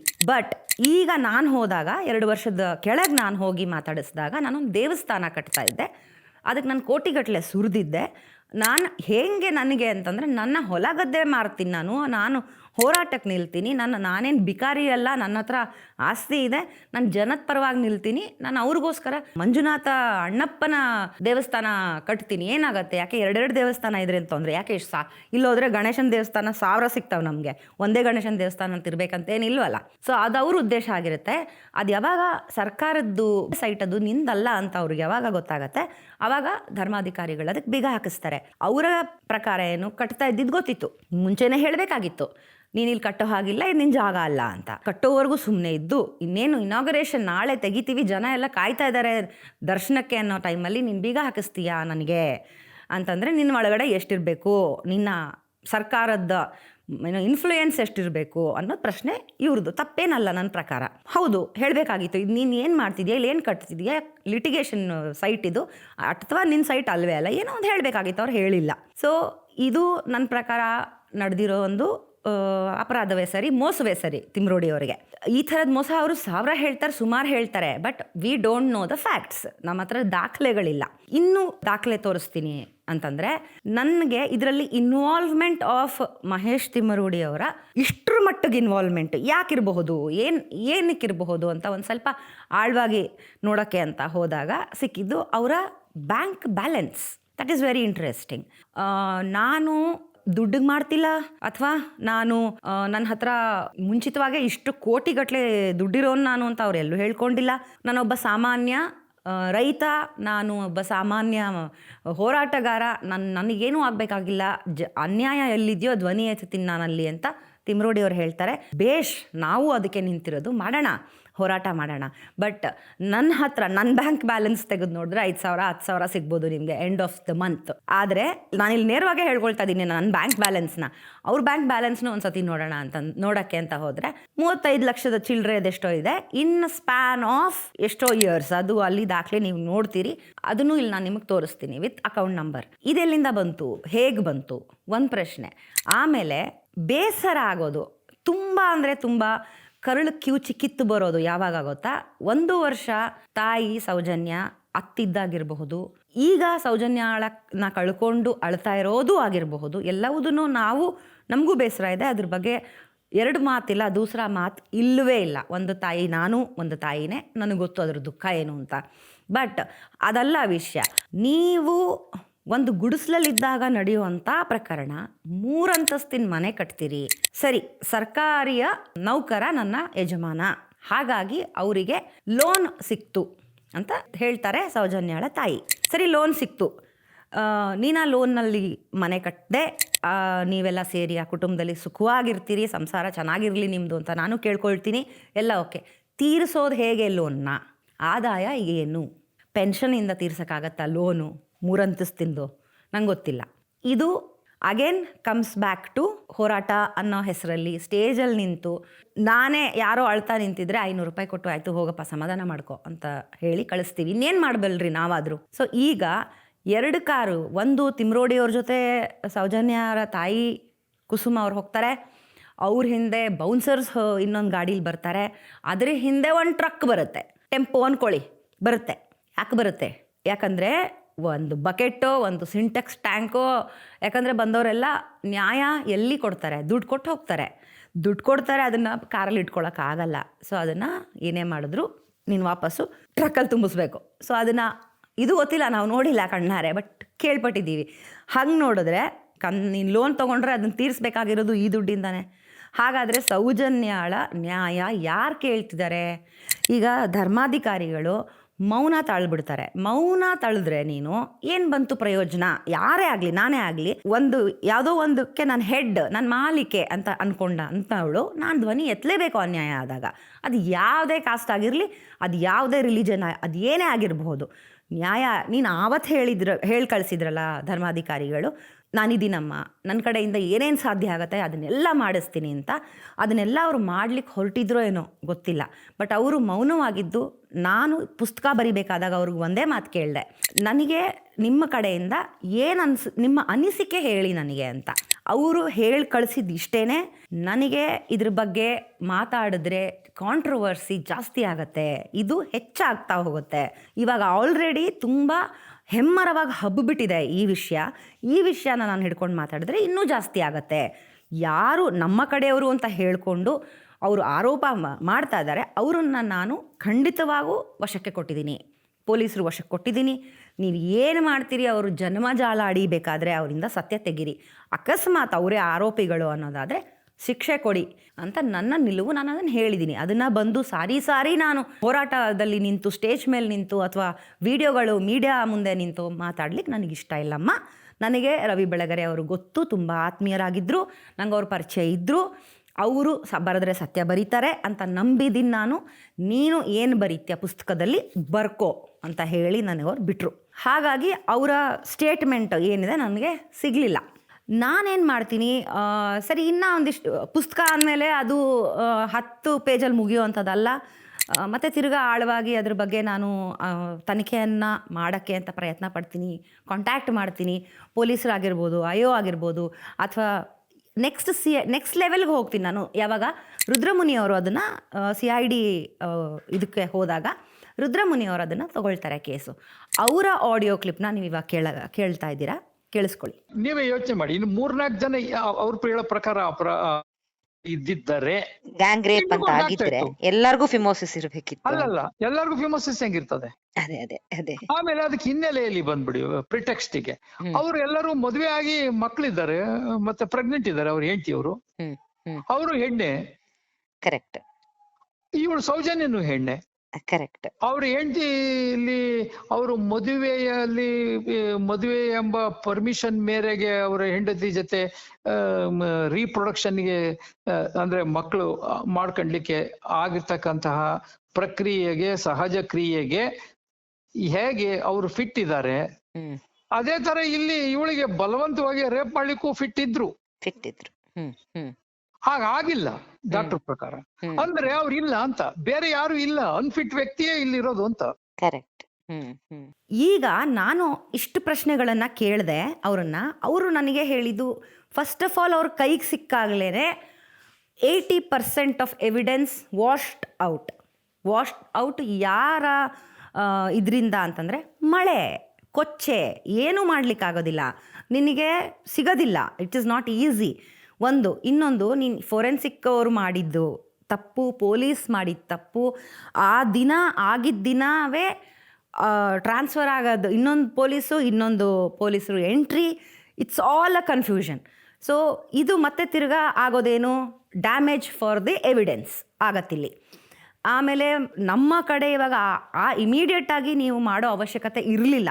ಏನು ಫೊರೆನ್ಸಿಕ್ ಇದನ್ನು ಅಂದರೆ ಪೋಸ್ಟ್ಮಾರ್ಟಮ್ನಾದರೂ ಹೆಂಗೆ ಮಾಡ್ತೀರಿ, ಮಂಪ್ರು ಬೆಳಕಲ್ಲಿ ಮಾಡಿದ್ದಾರೆ ಅನ್ನೋದೊಂದು ವರದಿ ಇದೆ, ವಿಚ್ ಇಸ್ ವೆರಿ ರಾಂಗ್. ಮಾಡಬಾರ್ದಾಗಿತ್ತು, ಅದನ್ನೂ ಮಾಡಿದ್ದಾರೆ. ಇದರಲ್ಲಿ ಅವ್ರು ಹೇಳೋದು ಒಂದೇ, ಇವಾಗ ನಮ್ಮಗಳಿಗೆ ಅಂದರೆ ಸಾಮಾನ್ಯ ಜನರಿಗೆ ಏನು ಅನಿಸ್ಬಿಡುತ್ತೆ, ರೇಪ್ ಅಂದರೆ ಏನು. ನನ್ನನ್ನು ಅವ್ರು ಮೊದಲನೇದಾಗಿ ಕೇಳಿದ್ದೇ ಅದು. ಹೋಗಲಿ, ಅಲ್ಪ ಸ್ವಲ್ಪ ನನಗೂ ಗೊತ್ತಿತ್ತು. ಆದ್ದರಿಂದ ಮುಟ್ಟೋದು, ಎಳೆಯೋದು, ಸೆಳೆಯೋದು, ಸವರೋದು ರೇಪ್ ಅಲ್ಲ. ಅದಕ್ಕೇನಂತೀವಿ, ವಿ ಸೇ ಅಂದರೆ ಬಲಾತ್ಕಾರ ಆಗ್ಬಿಡಲ್ಲ ಅದು. ಅವನು ನನ್ನ ಮೇಲೆ ಕೆಟ್ಟ ದೃಷ್ಟಿ ಅಂದರೆ ಅಬ್ಯೂಸ್ ಮಾಡ್ದ ಅಂತ ಹೇಳ್ತೀವಿ ಅಷ್ಟೇ ನಾವು. ಅಂದರೆ ಫಿಸಿಕಲಿ ಅಬ್ಯೂಸ್ ಮಾಡ್ದ, ಫಿಸಿಕಲಿ ನನ್ನನ್ನು ರೇಪೇ ಮಾಡಿಬಿಟ್ಟ ಅಂತ ನಾವು ಹೇಳಲಿಕ್ಕಾಗಲ್ಲ. ಒಂದು ರೇಪ್ ಅಂದರೆ ಏನು, ಅಂದರೆ ಒಂದು ಗಂಡು ಹೆಣ್ಣಿನ ಮಿಲನ. ಒಂದು ಗಂಡು ಬೇಡ ಅಂತ ಹೇಳಿದ್ರು ಒತ್ತಾಯಪೂರ್ವಕವಾಗಿ ಅಂಗವನ್ನು ಹಾಕಿ ಮಾಡಿದರೆ ಮಾತ್ರ ರೇಪಾ ಅಂತ ಕೇಳಿದ್ರು ಅವರು. ಖಂಡಿತ ಇಲ್ಲ ಸರ್, ಹಾಗಾಗೋದಿಲ್ಲ. ರಾಡ್ ಹಾಕಿದ್ರೂ ರೇಪು, ಕಟ್ಟಿಗೆ ಹಾಕಿದ್ರೂ ರೇಪು, ದೊಣ್ಣೆ ಹಾಕಿದ್ರೂ ರೇಪೆ. ಸೊ ಏನಾಗತ್ತೆ ಇಲ್ಲಿ, ಪುಣ್ಯಕ್ಕೆ ದಾಖಲೆ ಸಮೇತ ಕೋರ್ಟ್ ಕೂಡ ಅದು ಇದಾಗಿದೆ, ಏನು ಸಬ್ಮಿಟ್ ಆಗಿದೆ. ಅವನಿಗೆ ಫಿಮೋಸಿಸ್ ಇದ್ದಿದ್ದರಿಂದ ಆ ರೋಗ ಅದೊಂದು ಫಂಗಲ್ ಇನ್ಫೆಕ್ಷನ್, ಅದು ಅಲ್ಲಿಗೊಂದು ಇನ್ಫೆಕ್ಷನ್ ಆಗುತ್ತೆ. ಆ infection when you try to have intercourse, ಒಂದು ಹುಡುಗಿಯ ಜೊತೆಗೆ ನೀನು ಬಲಾತ್ಕಾರವಾಗೋ ಅಥವಾ ಸ್ವಇಚ್ಛೆಯಾಗೋ ನೀನು ಪ್ರಯತ್ನ ಪಟ್ಟಾಗ ಅದೊಂದು ಫಂಗಸ್ ಒಳಗಡೆ ಬಿಡುತ್ತೆ. ಅವನಲ್ಲಿರೋ ಫಂಗಸ್ಸು ಅವಳ ಒಳಗಡೆ, ಅವಳ ದೇಹದ ಪ್ರೈವೇಟ್ ಪಾರ್ಟ್ಗೆ ಹೋಗಿ ಅಂಟ್ಕೊಳ್ಳುತ್ತೆ. ಅದು ನಮಗೆ ಫೊರೆನ್ಸಿಕ್ಕಲ್ಲಿ ಸಿಗುತ್ತೆ. ಅವನಿಗೆ ಆಗಿದ್ದು ಅಲರ್ಜಿ ಏನು ಫಂಗಸ್ ಏನಿದೆ ಅದು ಅವಳೊಳಗಡೆನೂ ಸಿಗುತ್ತೆ ಅಂತ. ಸೊ ಇದು ಅವನಲ್ಲಿದ್ದ ಅನ್ನೋದು, ಅವನಿಗೆ ಅನ್ನೋದು ಗೊತ್ತಾಗತ್ತೆ. ಆಮೇಲೆ ಆ 3 ಆರೋಪಿಗಳು ಯಾರು ಬರ್ತಾರೆ, ಅವ್ರು ಯಾರಿಗೂ ಈ ರೋಗ ಇಲ್ಲ. ಆಮೇಲೆ ಇದು ಸಾಮೂಹಿಕ ಬಲಾತ್ಕಾರ ಅಂತ ಅವರ ತಾಯಿ ಹೇಳ್ತಾರೆ. ಒಬ್ಬನ ಕೈಯಿಂದ ಸಾಧ್ಯ ಇಲ್ಲ, ಇದರಲ್ಲಿ 3-4 ಜನ ಇದ್ದಾರೆ ಅಂತ ಹೇಳ್ತಾರೆ. ಸೊ ಅಗೇನ್ 3-4 ಜನ ಅಲ್ಲಿ ಇರ್ಲಿಕ್ಕೆ ಸಾಧ್ಯವೇ ಇಲ್ಲ. ಯಾಕಂದರೆ ಅಲ್ಲಿ ಸಿಗೋದು ಒಂದೇ ಒಂದು ಫಂಗಲ್ ಇನ್ಫೆಕ್ಷನ್ದು. ಯಾರ ಸೈಮನ್ನು ಸಿಗಲ್ಲ, ಸಿಮನ್ ಯಾರ್ದು ಸಿಗಲ್ಲ, ಸ್ಪರ್ಮ್ಸ್ ಅಂತೀವಲ್ಲ ಸಿಗಲ್ಲ, ಯಾರ್ದು ಸಿಗಲ್ಲ. ಸೊ ಅವರು ಹಾಗಿದ್ರೆ ಅವರು ನಾವು ಹೇಳ್ದಾಗೆ ಕಾಂಡೋಮ್ ಹಾಕ್ಕೊಂಡು ಏನಾದರೂ ಮಾಡಿ ರೇಪ್ ಮಾಡಿ ಅವ್ರದ್ದೇನು ದಾಖಲೆಗಳಾಗಬಾರ್ದು ಅನ್ನೋ ಥರ ಏನಾದ್ರು ಬಿಟ್ಟಿದಾರ, ಆಕೆಗೆ ರೇಪು ಆಗಿಲ್ಲ. ಯಾಕಂದರೆ ಇವನ ಕೈಯಲ್ಲಿ ಮಾಡೋಕ್ಕೆ ಆಗಿಲ್ಲ. ಇಲ್ಲಿ ಬರೀ ಇನ್ಫೆಕ್ಷನ್ ಬಿಟ್ಟಿದ್ದಾನೆ. ಆ ಫ್ರಸ್ಟ್ರೇಷನ್ನಲ್ಲಿ ಆ ಅಂಗಕ್ಕೆ ಅವಳ ಪ್ರೈವೇಟ್ ಪಾರ್ಟಿಗೆ ಒಂದಿಷ್ಟು ಮಣ್ಣನ್ನು ಬಿಸಾಕಿ ಅವನಿಗೆ ಏನು ತೋಚ್ತೋ ಏನೋ ಬಿಟ್ಟ ದಾರಿಯಲ್ಲಿಂದ ಅನ್ನೋದೊಂದು ವರ್ಷನ್ನು. ಸೊ ಇದು ಸತ್ಯ, ಇವನೇ ಮಾಡಿದ್ದು ನಾನು ಹೇಳ್ತಾ ಇಲ್ಲ. ಅಗೇನ್ ಇದಿಷ್ಟು ದಾಖಲೆ ನನಗೆ ಸಿಕ್ಕಿದ್ದು ಫ್ರಮ್ CID, ರುದ್ರಮುನಿಯವರು ನನಗೆ ಹೇಳಿದ್ದು. ಈಗ ಇದನ್ನು ಫರ್ದರ್ ಇನ್ವೆಸ್ಟಿಗೇಷನ್ ಅನ್ನೋ ಥರದ್ರಲ್ಲಿ ಹೋದರೆ, ಅವತ್ತವಳು ಎಷ್ಟು ಗಂಟೆಗೆ ಇಳಿದ್ಲು, ಅಲ್ಲಿ ಕ್ಯಾಮ್ರಾ ಯಾಕಿರಲಿಲ್ಲ, ಆ ಜಾಗದಲ್ಲಿ ಮಾತ್ರ ಇದ್ದಿತ್ತಂತೆ ಒಂದು ಕ್ಯಾಮ್ರಾ, ಅದು ಮರುದಿನ ಮಾಯ ಆಯ್ತಂತೆ ಅಂತ ಇನ್ನೊಂದು ಕಡೆಯಿಂದ ವರ್ಷನ್ನು ಗೊತ್ತಿಲ್ಲ. ಆಗೇನು ಇದು ನಿಜಾನೋ ಸುಳ್ಳೋ ಏನೇ, ಬಟ್ ಒಂದು ಪಾಸಿಂಗ್ ಶಾಟ್ ಸಿಕ್ಕಿದೆ. ಆ ಸಮಯದಲ್ಲಿ ಸಂತೋಷ್ ರಾವ್ ಕೂಡ ಇದ್ದಾನೆ. ಈಕೆ ಬಸ್ ಸ್ಟಾಪಿಂದ ನಡ್ಕೊಂಡು ಬರ್ತಾ ಇದ್ದಾಳೆ ಆಸ್ಪತ್ರೆಯ ಮುಂದೆ. ಸೊ ಇದೆರಡರದ್ದು ಕ್ರಾಸಿಂಗ್ ಶಾಟು ಅಲ್ಲಿ ನಮಗೆ ಕ್ಯಾಮ್ರಾದಲ್ಲಿ ದಾಖಲೆ ಆಗಿದೆ ಅಷ್ಟೇ. ಅವನು ಎಳೆದಿರೋದಾಗಲಿ ಅವಳನ್ನ ಎತ್ಕೊಂಡು ಹೋಗಿರೋದಾಗಲಿ ಅದು ಯಾವುದೂ ಇಲ್ಲ. ಇಲ್ಲಾಗೇನು ಒಂದು ಇಂಟ್ರೆಸ್ಟಿಂಗ್ ಟಾಪಿಕ್ ನಂಗೆ ಸಿಕ್ತು. ನಾನು ಇಲ್ಲಿ ಹೆಸರು ತೊಗೊಳ್ಲಿಕ್ಕೆ ಖಂಡಿತ ಇಷ್ಟಪಡೋದಿಲ್ಲ. ಯಾಕಂದರೆ ಈಗ ಆಗಲೇ ಸುಖವಾಗಿ ಸಂಸಾರ ನಡೆಸ್ತಾ ಇರೋವಂಥ ಹುಡುಗಿ ಆಕೆ. ನಾನು ಆ ಕುಟುಂಬದ ಹೆಸರು ತೊಗೊಳ್ಳೋದಿಲ್ಲ. ನಾನು ಸೌಜನ್ಯ ಬಗ್ಗೆ ನಿಮ್ಗೆ 1-2 ಪ್ರಶ್ನೆಗಳನ್ನ ಕೇಳ್ತೀನಿ. ಓಕೆ. ಆ ದಿವಸ ಏನಾಯ್ತು ಅದನ್ನ ಹೇಳ್ತೀನಿ ಬೇಕಾದ್ರೆ. ಬಟ್ ಈ ಸೈಟ್ ಜಾಗದ ವಿಷಯ ನೀವು ಬೆಟರ್ ನನ್ನ ಪೇರೆಂಟ್ಸ್ ಅಂತ ಹೇಳ್ಬೋದು. ಯಾಕಂದ್ರೆ ಇವಾಗ ಅದ್ರ ಕೇರ್ ಟೇಕರ್ ಎಲ್ಲ ನಾನ್ ಕೊಟ್ರೆ ಸರಿಯಾಗಲ್ವೇನೋ ಅಂದ್ರೆ ಐ ಮೀನ್ ಈ ಸೈಟ್ ನಮ್ದು ಜಾಗದ ಬಗ್ಗೆ ಕೇಳ್ದೆ. ಅಂಡ್ ಟಾರ್ಗೆಟೆಡ್ ವಾಸ್ ಯು ಅಂತ ಹೇಳಿ ಎಲ್ಲ ಕೇಳಿ ಪಟ್ಟಿದ್ದೀನಿ. ಬಟ್ ಅದನ್ನ ನೀವು ಹೇಳ್ದ ಹಾಗೆ restrictions towards that part is not to me ಅಂತ ನೀವು ಹೇಳಿದ್ರಿ. ಸೊ ಹಾಗಾಗಿ ನಾನು ಈ ಕಾನ್ವರ್ಸೇಷನ್ ನ ಬಹುಶಃ ನಿಮ್ಮ ತಂದೆ ತಾಯಿಯವ್ರ ಹತ್ರನೇ ಮಾತಾಡ್ತೀನಿ. ಆಕೆ ನನಗೆ ಹೇಳಿದಿಷ್ಟೇ, ಭಾವನಾಕ್ಕ ನಾನು ನೀವು ಅಂತ ಹೇಳ್ತೀನಿ, ಆದರೆ ಇದು ನಾನು ಎಲ್ಲೂ ಹೇಳಿಲ್ಲ, ಯಾವುದೋ ಒಂದು ಚಾನಲಲ್ಲಿ ಹೇಳಿದ್ದೀನಿ ಅಂತ ಹೇಳಿದಾಳೆ. ನಂಗೆ ಅದು ಯಾವ ಚಾನಲ್ ಅನ್ನೋದು ನೆನಪಾಗ್ತಿಲ್ಲ. ಹೆಕ್ಕಿ ತೆಗೆದ್ರೆ ಸಿಗಬಹುದು ಅಂತ ಅನಿಸುತ್ತೆ, ಅಥವಾ ಚಾನಲ್ ಅವರೇ ನನ್ನ ಹತ್ರ ಇದೆ ಅಂತ ಹೇಳಿದ್ರೆ ನಿಮಗೆ ಅದು ಆ ವರ್ಷನ್ ನಿಮಗೆ ನಾನು ಹೇಳೋದು ಸತ್ಯ ಅಂತ ಗೊತ್ತಾಗತ್ತೆ. ಅವಳು ಆ ಹುಡುಗಿಯ ಬಾಯಿಂದ ಬಂದಿದ್ದು. ಈಗ ತುಂಬ ಅದ್ಭುತವಾಗಿ ಸಂಸಾರ ಮಾಡ್ಕೊಂಡಿರೋವಂಥ ಒಂದು ಹೆಣ್ಣುಮಗು ನನಗೆ ಹೇಳಿದ್ದು, ಆ ಸೌಜನ್ಯಾಳ ಅದೇ ಕಾಲೇಜಲ್ಲಿ ನಾನೂ ಓದ್ತಾ ಇದ್ದೆ, ಅವಳು BA ತೊಗೊಂಡಿದ್ಲು, ನಾನು BCom ತೊಗೊಂಡಿದ್ದೆ ಅಕ್ಕ. ನಾನು ಅವತ್ತು ನಮ್ಮ ಮನೆಯಲ್ಲಿ ಒಂದಿಷ್ಟು ಕೆಲ ಕಾಲಗಳಲ್ಲಿ ನಡೀತಾನೇ ಇತ್ತು ಈ ಮಾತು. ಅದು ಏನು ಅಂತಂದರೆ, ಹೆಗಡೆ ಅವರು ಅಂದರೆ ಆ ಕಡೆಯವರು, ಹೆಗಡೆಯವರೇ ನೇರವಾಗಿ ಅಂತ ಅಲ್ಲ, ಬಟ್ ಆ ಕಡೆಯವರು ಒಂದಿಷ್ಟು ಜಾಗವನ್ನು ಅವ್ರದ್ದು ಅಂತ ಮಾಡ್ಕೊಂಡಿದ್ರು. ಅದರಲ್ಲಿ ಒಂದು ಪೋರ್ಷನ್ನು ನನ್ನ ತಂದೆಯದಾಗಿತ್ತು. ನನ್ನ ತಂದೆ ಆ ಪೋರ್ಷನ್ ಬಿಟ್ಟು ಕೊಟ್ಟಿದ್ರೆ ಸಂಪೂರ್ಣವಾಗಿ ಅವ್ರದ್ದಾಗ್ಬಿಡ್ತಾ ಇತ್ತು. ನಮ್ಮ ತಂದೆ ಪೂರ್ವಜರದ್ದು, ನಮ್ಮ ಮುತ್ತಾತಂದು ಕಾಲದಿಂದ ನನಗೆ ಬಂದಿರೋವಂಥದ್ದು ಇದು, ನಾನು ಬಿಟ್ಕೊಡೋದಿಲ್ಲ ಅಂತ ಅವ್ರನ್ನ ಎದುರು ಹಾಕ್ಕೊಂಡಿದ್ರು. ಹಾಗಾಗಿ ಇದು ನಡೀತಾನೆ ಇತ್ತು. ಅವರು ಕಾಂಪ್ರಮೈಸ್ ಮಾಡ್ತಾನೆ ಇರ್ತಿದ್ರು, ಒಪ್ಸೋಕ್ಕೆ ಬಲವಂತ ಮಾಡ್ತಾನೆ ಇರ್ತಿದ್ರು, ಬೆದರಿಕೆ ಏನು ಹಾಕ್ತಾ ಇರಲಿಲ್ಲ. ಆದರೆ ನಮಗೆ ಬಿಟ್ಕೊಡಿ, ಇಷ್ಟು ಜಾಗ ಒಂದು ನಮಗೆ ಕೊಟ್ಟರೆ ನಾವಿಲ್ಲಿ ಇನ್ನೇನೋ ಸ್ಥಾಪಿಸ್ತೀವಿ, ನಾವಿಲ್ಲೇನೋ ಮಾಡ್ತೀವಿ, ನಿಮಗೆ ಇದೇ ಮೊತ್ತಕ್ಕೆ ಇದಕ್ಕಿಂತ ಜಾಸ್ತಿ ಮೊತ್ತಕ್ಕೆ ಬೇರೆ ಕಡೆ ಜಾಗನ ಕೊಡ್ತೀವಿ ಅಂತ ಈ ಕಡೆಯಿಂದ ಒತ್ತಾಯ ಆಗ್ತಾಯಿತ್ತು. ಆದರೆ ನಮ್ಮ ತಂದೆಗೆ ಸೆಂಟಿಮೆಂಟ್ ಅನ್ನೋದೊಂದಿತ್ತು, ಅವ್ರು ನಮ್ಮ ಜಾಗ ಕೊಡಲ್ಲ ಅಂತ ಅವ್ರು ಕೂತಿದ್ರು. ಇದು ಸಿನಿಮಾ ಕಥೆಯೇ ಹಾಗೆ ಕೇಳಿಬರುತ್ತೆ, ನೋಡ್ತಾ ಇದ್ದೀರಿ ನೀವು ಆಲ್ರೆಡಿ ಸಿನಿಮಾ ಕಥೆಯೇ ಇದು. ಸೊ ಅಂದರೆ ಯಾರೋ ಒಂದು ಬಡವಿ ಅಂತೆ, ಇನ್ಯಾರೋ ಸಾಹುಕಾರ ಅಂತೆ, ಅವನಂತೆ ಇವನಂತೆ ಅಂತ ಆ ಥರದ್ದು. ಸೊ ಹೀಗೆ ನಡೀತಾ ಇರುವಾಗ ಆಕೆ ಹೇಳೋದು ಏನು ಅಂದರೆ, ಅದೃಷ್ಟವೋ ದುರಾದೃಷ್ಟವೋ, ನನಗೆ ಸೌಜನ್ಯ ಯಾರು ಅಂತ ಗೊತ್ತಿತ್ತು. ನಾನು ಅವತ್ತು ಅದೇ ಟೈಮಲ್ಲಿ ಅಲ್ಲೇ ಇಳಿದೆ, ಆಕೆನೂ ಇಳಿದ್ಲು, ಜೊತೆಗೆ ನಮ್ಮ ಪರಿಮಳ ಟೀಚರ್ ಅನ್ನೋರು ಅವರೂ ಇದ್ದರು. ಬಟ್ ನಾನು ಇಳಿದಾಗ ಎದುರುಗಡೆ ಇಬ್ಬರು ಬೈಕಲ್ಲಿ ಕೂತಿದ್ರು ಅಕ್ಕ. ಅವರು ತುಳುನಲ್ಲಿ ಅಥವಾ ಇನ್ಯಾವುದೋ ಬೇರೆ ನಂಗೆ ಅರ್ಥ ಆಗದೆ ಇರೋ ಭಾಷೆನಲ್ಲಿ ಮಾತಾಡ್ಕೋತಾ ಇದ್ರು. ಅದು ಏನು ಅಂತ ಅಂದರೆ, ನನ್ನತ್ತ ಅಂದರೆ ನಮ್ಮ ಕಡೆ ನೋಡಿಕೊಂಡು ಇವಳೇ ಆ ಹುಡುಗಿ ಅನ್ನೋ ಥರ ಮಾತು ಕೇಳಿಬಂತು. ಇದೆಷ್ಟು ಸತ್ಯವೋ ನಿಜವೋ, ಅವರು ನಿಜವಾಗ್ಲೂ ಬೈಕಲ್ಲಿ ಬಂದು ಟಾರ್ಗೆಟೇ ಮಾಡ್ತಾಯಿದ್ರು, ಅದು ನನಗೆ ಗೊತ್ತಿಲ್ಲ. ಇದು ಇನ್ನೊಂದು ವರ್ಷನು. ಸೊ ನನ್ನ ಪಾಡಿಗೆ ನಾನು ಮನೆಗೆ ಹೋದೆ. ಅವಳು ಸೌಜನ್ಯ ಅವತ್ತು ದುರಾದೃಷ್ಟವಶಾತ್ ಮನೆಗೆ ಹೋಗಿಲ್ಲ. ಅದಾದಮೇಲೆ ಇಷ್ಟೇ ಅಕ್ಕ ನನಗೆ ಗೊತ್ತಿರೋದು, ಬಹುಶಃ ನಾನೇ ಟಾರ್ಗೆಟ್ ಆಗಿದ್ನಾ ಅಂತ ಆಕೆ ಈ ಥರದೊಂದು ಬಾಂಬು ಸಿಡಿಸಿದ್ಲು. ಬಟ್ ಎಲ್ಲೂ ಹೇಳಬೇಡಿ, ನನ್ನ ತಂದೆ ತಾಯಿ ಇದಕ್ಕೆ ಒಪ್ಪಲಾರರು, ಆಮೇಲೆ ಅವರಿಗೆ ಇಲ್ಲಿರೋದಕ್ಕೆ ಸಾಧ್ಯವಾಗಲ್ಲ ಅಂತ 2 ವರ್ಷದ ಕೆಳಗಡೆ ಅವಳು ನಂಗೆ ಹೇಳಿದ್ಲು. ಒಂದೇ ಒಂದು ಚಾನಲ್ಗೆ ನಾನು ಇದೇ ಥರ ಹೇಳಿಬಿಟ್ಟಿದ್ದೆ. ಇಮಿಡಿಯೇಟಾಗಿ ನಮ್ಮ ತಂದೆ ನನಗೆ ವಾರ್ನ್ ಮಾಡಿದ್ರು, ಯಾವುದೇ ಕಾರಣಕ್ಕೂ ಹೇಳಬೇಡ, ನಮ್ಮ ಜೀವನಕ್ಕೆ ಧಕ್ಕೆ ಆದರೂ ಆಗ್ಬೋದು, ಬಲಿಷ್ಠರು ಅಥವಾ ಯಾರು ಏನು ಮಾಡ್ತಾರೋ ಗೊತ್ತಿಲ್ಲ ನಮಗೆ ಅಂತ ಅವ್ರು ಹೇಳಿದ್ದಕ್ಕೆ ನಾನು ಒಪ್ಪಲಾರೆ ಅಂತ ಹೇಳಿದ್ಲು. ಸೊ ಇದು ಆ ಹುಡುಗಿಯ ಒಂದು ವರ್ಷನ್. ಸೊ ಇಲ್ಲಿ ನನಗೆ ಬೇಸರ ಆಗ್ತಾ ಇರೋದು ಏನು ಅಂತಂದರೆ, ನ್ಯಾಯ ಸಿಗುತ್ತೋ ಸಿಗಲ್ವೋ ಸೌಜನ್ಯಾಗೆ, ತಿಮ್ರೋಡಿ ಅವ್ರು ಹೇಳಿದಾಗೆ ಸಿಗೋದೇ ಇಲ್ಲ ಅಂತ ಅವರೇ ಹೇಳಿಬಿಟ್ಟಿದ್ದಾರೆ. ಓಪನಿಂಗ್ ಸ್ಟೇಟ್ಮೆಂಟ್ ಕೊಟ್ಟಿದ್ದಾರೆ, ಸಿಗೋದೇ ಇಲ್ಲ ಅಂತ. 11 ವರ್ಷದಿಂದ ಹೋರಾಟ ಮಾಡ್ತಿದ್ದೆ. ಆವತ್ತಿಂದ ಹೋರಾಟ ಮಾಡಿ ಕೂಡ ನನಗೆ ಗೊತ್ತಿದೆ ಈ ಹೋರಾಟದಲ್ಲಿ ಎಷ್ಟು ಹೋರಾಟ ಮಾಡಿದ್ರು ನ್ಯಾಯ ಸಿಗುದಿಲ್ಲ ಅಂತ ಗೊತ್ತಿದೆ ನನಗೆ ಸ್ಟಾರ್ಟಿಂಗ್ಲೇ. ಮತ್ತು ಈ ಹೋರಾಟ ಏನಕ್ಕೆ, ಆಮೇಲೆ ಈ ಹೋರಾಟ ಮಾಡ್ತಾ ಇರೋದಾದರೂ ಯಾವ ದಿಕ್ಕಿಗೆ ಹೋಗ್ತಾ ಇದೆ ಈ ಹೋರಾಟ, ನನಗೆ ಒಂದು ಆನ್ಸರ್ ಮಾಡಲೇಬೇಕಾಗಿರೋದು ಏನು ಅಂತಂದರೆ, ಜನಗಳು ನಾವು ಹೋಗಿ ಹೋರಾಟದ ನಿರ್ಭಯ ಕೇಸಿಗೆ ಹೋಲಿಸ್ತಾ ಇದ್ದಾರೆ. ಯಾವ ರೇಪ್ ಇದಾಗಿದ್ರೂ ನಿರ್ಭಯಾಗೆ ಹೋಲಿಸಿಲ್ಲ. ನಿರ್ಭಯ ತಾಯಿ ಕೂಡ ಬಂದು ಸೌಜನ್ಯಾಳ ಕುಟುಂಬಕ್ಕೆ, ಹೌದು ಇದು ನನ್ನ ಮಗಳಿಗಾಗಿರೋ ಅನ್ಯಾಯ ಥರಾನೇ ಈಕೆಗೂ ತಾಯಿಗೂ ಆಗಿದೆ, ಯಾವ ಹೆಣ್ಣು ಮಕ್ಳಿಗೂ ಆಗಬಾರ್ದು. ಅಫ್ಕೋರ್ಸ್ ನಾನು ಒಂದು ಕಪಾಳಕ್ಕೆ ಒಬ್ಬನಿಗೆ ಹೊಡೆದೆ, ಇನ್ನೊಬ್ಬನ ಕಪಾಳಕ್ಕೆ ಇನ್ನೊಬ್ಬನಿಗೆ ಹೊಡೆದೆ ಅಂತಂದರೆ ಇಬ್ಬರು ಬಂದು ದುಂಬಾಲು ಬೀಳೋದು ನನ್ನ ಮೇಲೇ. ಹೌದು ನನಗೂ ಒದ್ರು ಅಂತ ಈ ಕಾರಣ ಯಾರೂ ಕೇಳಲ್ಲ. ಏನಕ್ಕೆ ಯಾರು ಮಾಡಿದ್ರು ಏನು ಮಾಡಿದ್ರು ಕೇಳಲ್ಲ, ಅಪರಾಧ ಮಾತ್ರ ಕೇಳ್ತಾರೆ. ಸೊ ಅಪರಾಧಕ್ಕೆ ನ್ಯಾಯ ಕೇಳ್ತಾರೆ. ನಾವು ಮಾಡ್ತಾ ಇರೋದು ಅದನ್ನೇ, ಅಪರಾಧಕ್ಕೆ ನ್ಯಾಯ ಕೊಡಿಸಿ, ಯಾರು ಮಾಡಿದ್ದಾರೆ ಅದಕ್ಕೆ ಅವನು ಎಷ್ಟೇ ಬಲಿಷ್ಠನಾಗಿರಲಿ ಏನೇ ಆಗಿರಲಿ ಅನ್ನೋದೊಂದು ಪ್ರಶ್ನೆ. ಸೊ ಈಗ ಅದಕ್ಕೆ ನಾನು ಹೋಲಿಸಲಾರೆ ಅಂತ ಹೇಳ್ತೀನಿ. ಯಾಕೆ, ನಿರ್ಭಯ ಕೇಸಿಗೆ ಒಂದು ಫುಲ್ ಸ್ಟಾಪ್ ಸಿಕ್ಕಿದೆ, ಆರೋಪಿಗಳು ಸಿಕ್ಕಿದ್ದಾರೆ, ಆಮೇಲೆ ಅವಳನ್ನ ಬಸ್ಸಲ್ಲಿ ಎಲ್ಲ ಐ ವಿಟ್ನೆಸ್ ಸಿಕ್ಕಿದೆ. ಇಲ್ಲಿ ಯಾವುದೂ ಇಲ್ಲ. You can not compare Nirbhaya ಕೇಸ್ನ ಸೌಜನ್ಯ ಕೇಸ್ಗೆ ಕಂಪೇರ್ ಮಾಡೋ ಹಾಗಿಲ್ಲ. ಆಗಿದ್ದು ಒಂದೇ, ಔಟ್ಕಮ್ ಒಂದೇ, ರೇಪ್, ದೌರ್ಜನ್ಯ, ಸಾವು, ಎಲ್ಲ ಔಟ್ಕಮ್ ಒಂದೇ. ಕಾರಣ ಏನು, ಹೇಗೆ, ಯಾವುದಕ್ಕೋಸ್ಕರ ಗೊತ್ತಿಲ್ಲ ನಮಗೆ, ಯಾರು ಮಾಡಿದ್ದಾರೆ ಗೊತ್ತಿಲ್ಲ ನಮಗೆ.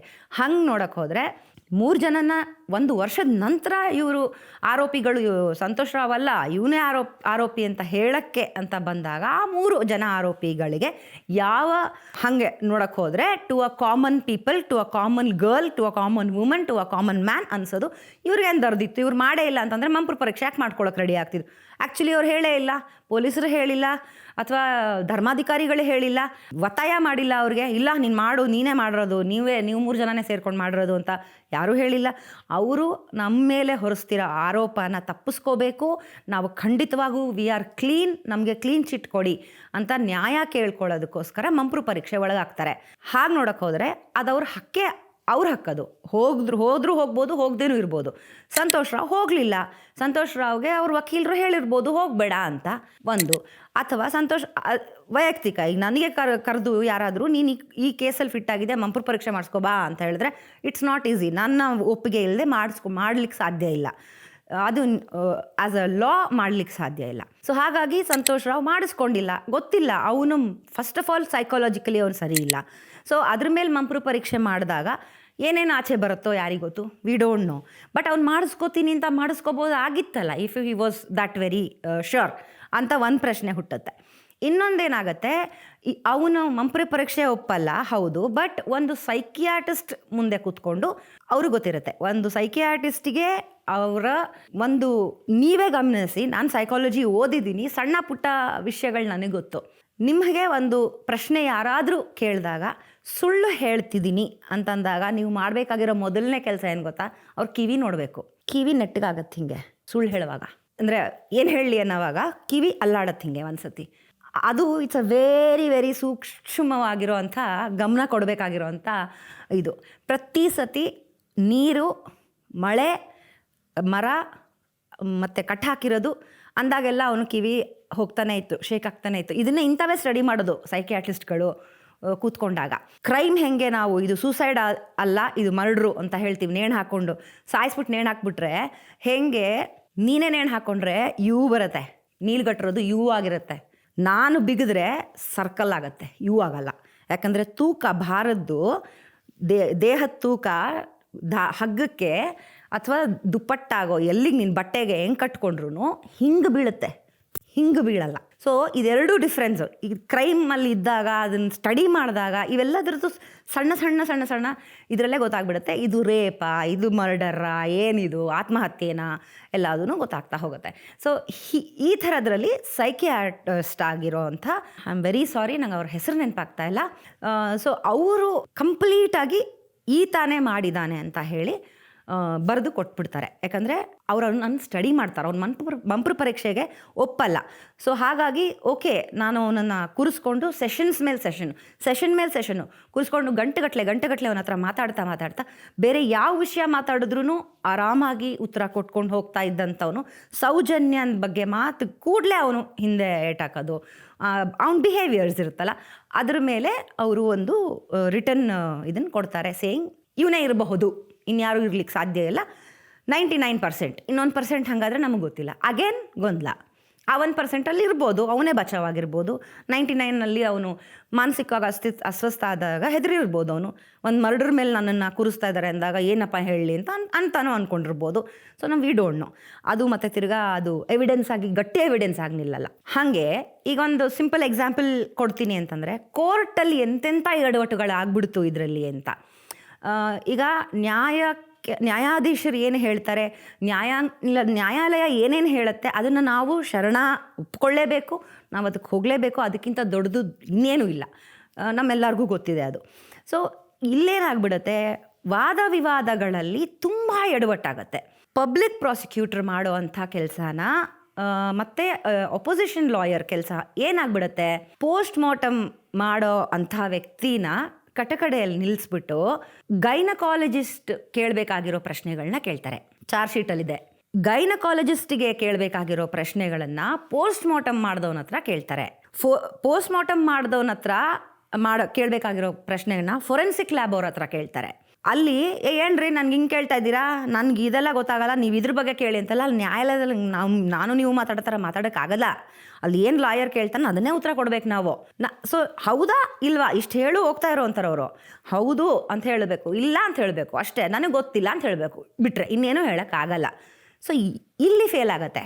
ದ್ಯಾಟ್ ಸಂತೋಷ್ ರಾವ್ ಅಲ್ಲ, ಇನ್ನು ಈ 3 ಜನ ಅವ್ರ ಮೇಲೆ ಇನ್ಯಾರೋ, ಇವ್ರು 3 ಜನನೋ ಅಥವಾ ಇನ್ಯಾರೋ ಇವನಂತೂ ಅಲ್ಲ ಅನ್ನೋದಕ್ಕೆ ಅವನಿಗೆ ಮುಕ್ತಿ ಸಿಗುತ್ತೆ. So heal come out.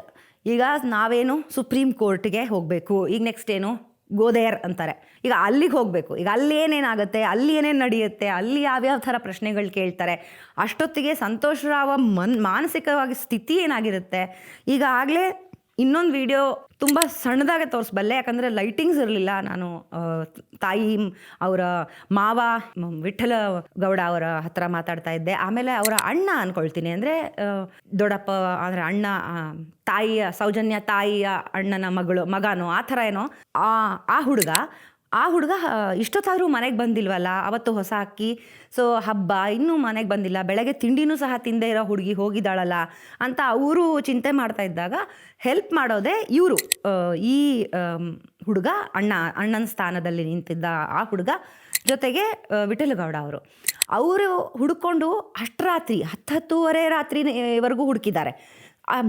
ಮಳೆ ಹಿಂದಿನ ರಾತ್ರಿ ಮಳೆ ಆಗೋಗಿದೆ, ಸುರಿದು ಮಳೆ ಕೊಚ್ಚೆ ರಾಡಿ. ಅದ್ರ ಜೊತೆಗೆ ಇವರು ಬೈಕ್ ಎತ್ಕೊಂಡು ಇವರು ಹೋಗಿದ್ದಾರೆ, ಎಲ್ಲ ಕಡೆ ಹುಡುಕಿದ್ದಾರೆ. ಕತ್ಲೆ, ಆ ಊರು ಕಾಡು, ಆಗ ಡೆವಲಪ್ಮೆಂಟ್ ಇಲ್ಲ, ಎಂಥದೂ ಇಲ್ಲ. ಪಕ್ಕದಲ್ಲಿ ನದಿ, ಅಂದರೆ ಇದು ಕೊಚ್ಚೆ ಹರಿತಾ ಇದೆ. ಅಲ್ಲಿ ಆ್ಯಕ್ಚುಲಿ ಸೌಜನ್ಯ ಬಿದ್ದಿದ್ದಾಳೆ ಆಲ್ರೆಡಿ, ಅಲ್ಲಿ ಬಿದ್ದುಬಿಟ್ಟಿದ್ದಾಳೆ ಅವಳು ಆಲ್ರೆಡಿ. ಇವರು ಹುಡುಕ್ತಾ ಇದ್ದಾರೆ, ಅವ್ರಿಗೆ ಮನದಟ್ಟಾದರೂ ಆಗಬೇಕಲ್ಲ, ಹಿಂಗೆಲ್ಲ ಆಗ್ಬಿಟ್ಟಿರುತ್ತೆ ನಮ್ಮ ಮನೆ ಮಗಳಿಗೆ ಅಂತ. ಖಂಡಿತ ಯಾರ ಮನೆಯಲ್ಲೂ ಹಿಂಗೆ ಆಗಲೂಬಾರ್ದು, ಆಮೇಲೆ ಆಗತ್ತೆ ಅನ್ನೋ ಊಹೆ ಇರಲ್ಲ, ಒಂದು ಹೆದರಿಕೆ ಇರುತ್ತೆ. ಏನೂ ಆಗದೇ ಇದ್ರೆ ಸಾಕಪ್ಪ ಅಂತ ಬೇಡ್ಕೊಂಡು ಹೋಗೋವಂಥ ಟೈಮ್ ಇರುತ್ತೆ. ಆ ಟೈಮು ಆ ಗಳಿಗೆ ಹಂಗಿರುತ್ತೆ. It's a very tensed moment. ನಡ್ಕೊಂಡು ಅವರು ಬೈಕ್ ತೊಗೊಂಡು ಹೋಗ್ತಾ ಇರಬೇಕಾದ್ರೆ ಅಲ್ಲಿ ಕೊಚ್ಚೆಯಲ್ಲಿ ಇಳಿದು ಅಲ್ಲಿ ಹೋಗಿ ಹುಡುಕ್ಬೇಕು ಅನ್ನೋ ಯಾರಿಗೂ ಅದು ಬರೋದಿಲ್ಲ. ಮೇನ್ ರೋಡ್, ಈ ದಾರಿ, ಈ ಕೊಳವೆಯಿಂದನೋ ಈ ಕಡೆಯಿಂದನೋ ಆ ಕಡೆಯಿಂದನೋ ನಡ್ಕೊಂಡು ಬರ್ತಾ ಇದ್ಲು ಹುಡುಗಿ ದಿನ ಅಂತಂದರೆ ಅವ್ರು ಅಲ್ಲೇ ಹುಡುಕ್ತಾರೆ ಸಹಜವಾಗಿ. ಅಥವಾ ಅವ್ರು ಆಸ್ಪಾಸ್ ಗೊತ್ತಿರೋ ಮನೆಗಳಿಗೆ, ಅವರು ಫ್ರೆಂಡ್ಸ್ಗಳ ಮನೆಗಳಿಗೆ ವಿಸಿಟ್ ಕೊಡ್ತಾರೆ. ಬಂದಿದ್ಲ ನಮ್ಮ ಮಗಳು ಬಂದಿದ್ಲ, ನಮ್ಮ ತಂಗಿ ಬಂದಿದ್ಲ ಅಂತ ಕೇಳ್ಕೊಂಡು ಹೋಗ್ತಾರೆ ಅವರು. ಸೊ ಹಿಂಗೆ ಹೋಗಿದ್ದಾರೆ. ಅವಾಗ ಅವ್ರಿಗೆ ಸಿಕ್ಕಿಲ್ಲ. ಬೆಳಗ್ಗೆ 10-10:30 ಹಂಗೆ ಅವಾಗ ಪತ್ತೆ ಆಗಿರೋದು ಸೌಜನ್ಯಾಳ ಅರೆಬರೆ ಶವ, ಬೆತ್ತಲೆ ಶವ. ಆಮೇಲೆ ಅದು ಅರೆಬರೆ ಆಗಿದೆ ಪೊಲೀಸರು ಬರೋ ಅಷ್ಟರಲ್ಲಿ. ಸೊ ಇದನ್ನು ಅವರ ವರ್ಷನ್ ಏನು, 1 ವರ್ಷದ ನಂತರ ಅವ್ರ ವರ್ಷನ್ ಏನು, ಫಸ್ಟು ಸಂತೋಷ್ ರಾವೇ ಮಾಡಿದ್ದು ಅಂತೆಲ್ಲ ಆಯ್ತೆಲ್ಲ, ಅವನು ಒಳಗೆ ಹೋಗಿದ್ದಾಯಿತು. ಅದಾದಮೇಲೆ ಇಲ್ಲ ನಾನು ಕೇಸ್ ವಾಪಸ್ ತೊಗೊಳ್ತೀನಿ, ಇವನಲ್ಲ ಇವರು ಅಂತ ಹೇಳಿ ಇನ್ಯಾರನ್ನೋ ತೋರಿಸ್ತಾರೆ.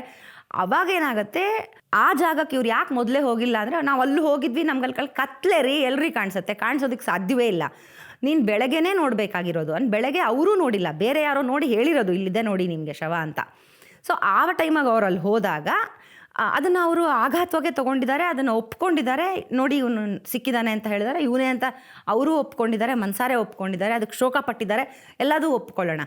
ಈಗ ಇವ್ರೇನು ಹೇಳ್ತಾರೆ, ಆ ಮನುಷ್ಯ ನಾವು ರಾತ್ರಿ ಇಡೀ ಧರ್ಮಾಧಿಕಾರಿಗಳ ಹತ್ರ ಹೋದಾಗಾದ್ರೂ ಬೆಳಗ್ಗೆ ನೆಕ್ಸ್ಟ್ ಡೇ ಅವರು ತನಿಖೆ ನಡೆಸಿ ಹಂಗೆ ಮಾಡಿಸಿ ಹಿಂಗೆ ಮಾಡಿಸಿ ಅಂತ ಹೇಳೋ ಅಷ್ಟರಲ್ಲಿ ಶವ ಸಿಕ್ಕಿದೆ, ನಮಗಾದರೂ ಪರಿವೇ ಇರ್ತಿರ್ಲಿಲ್ವಾ, ನಾವಾದರೂ ಅದು ಯಾಕೆ ಅಲ್ಲಿ ಬಿಟ್ಟು ಅಷ್ಟು ನಾವು ಇನ್ಫ್ಲುಯೆನ್ಸ್ಡು ಅನ್ನೋ ಥರದ್ದಾದರೆ ನಾವ್ಯಾಕೆ ಬಿಡ್ತಾ ಇದ್ವಿ ಅಲ್ಲಿಗೆ ಅಂತ.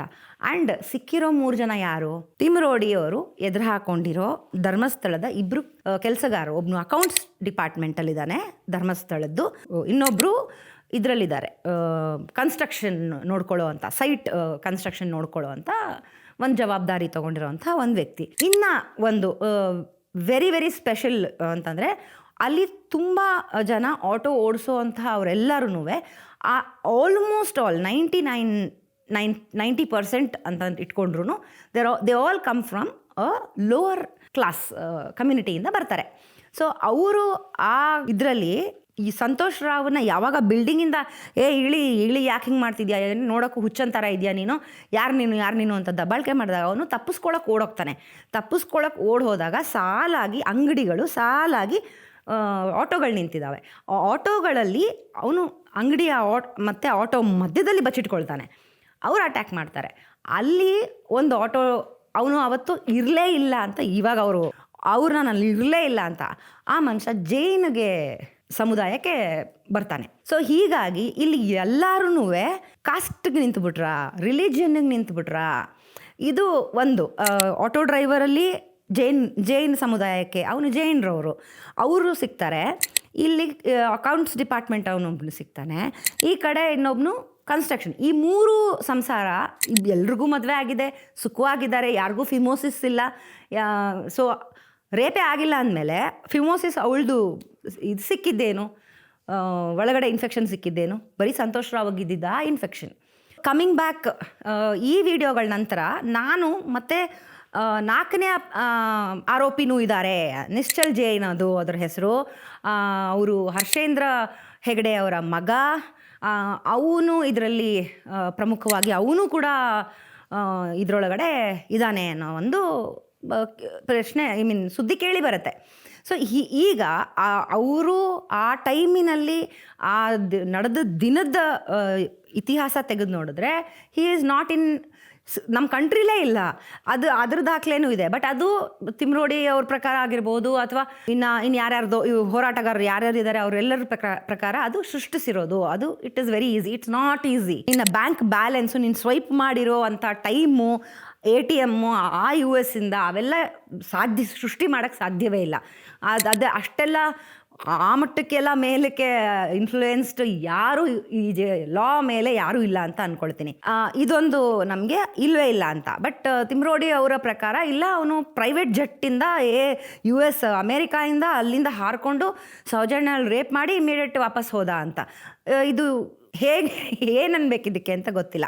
ಪ್ರೈವೇಟ್ ಜೆಟ್ಟಲ್ಲಿ 7 ಸಮುದ್ರ ದಾಟಿ ಇಲ್ಲಿ ಬಂದು ಒಂದು ಹುಡುಗಿಗೆ ಕೊಚ್ಚೆ ಮೋರಿನಲ್ಲಿ ರೇಪ್ ಮಾಡಿ ಆಮೇಲೆ ಎದ್ದೋಡೋಗ್ಬಿಡೋದು ಇನ್ನೊಂದು, ಅಂದರೆ ಯಾವ ಥರದ್ದು ಕಾಗಕ ಗುಬಕ ಕತೆ ಆದಂಗೆ ಆಗಿದೆ ಇದು.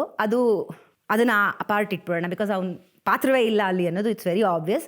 ಬಟ್ ನನಗೆ ಒಂದು ಕೋಪ ಅಥವಾ ಬೇಸರ ಅಂತಿರೋ ಏನಂತಿರೋ ನಂಗೆ ಗೊತ್ತಿಲ್ಲ, ವೀರೇಂದ್ರ ಹೆಗಡೆ ಅಂಕಲ್ ಮೇಲೆ ತುಂಬ ಇದೆ.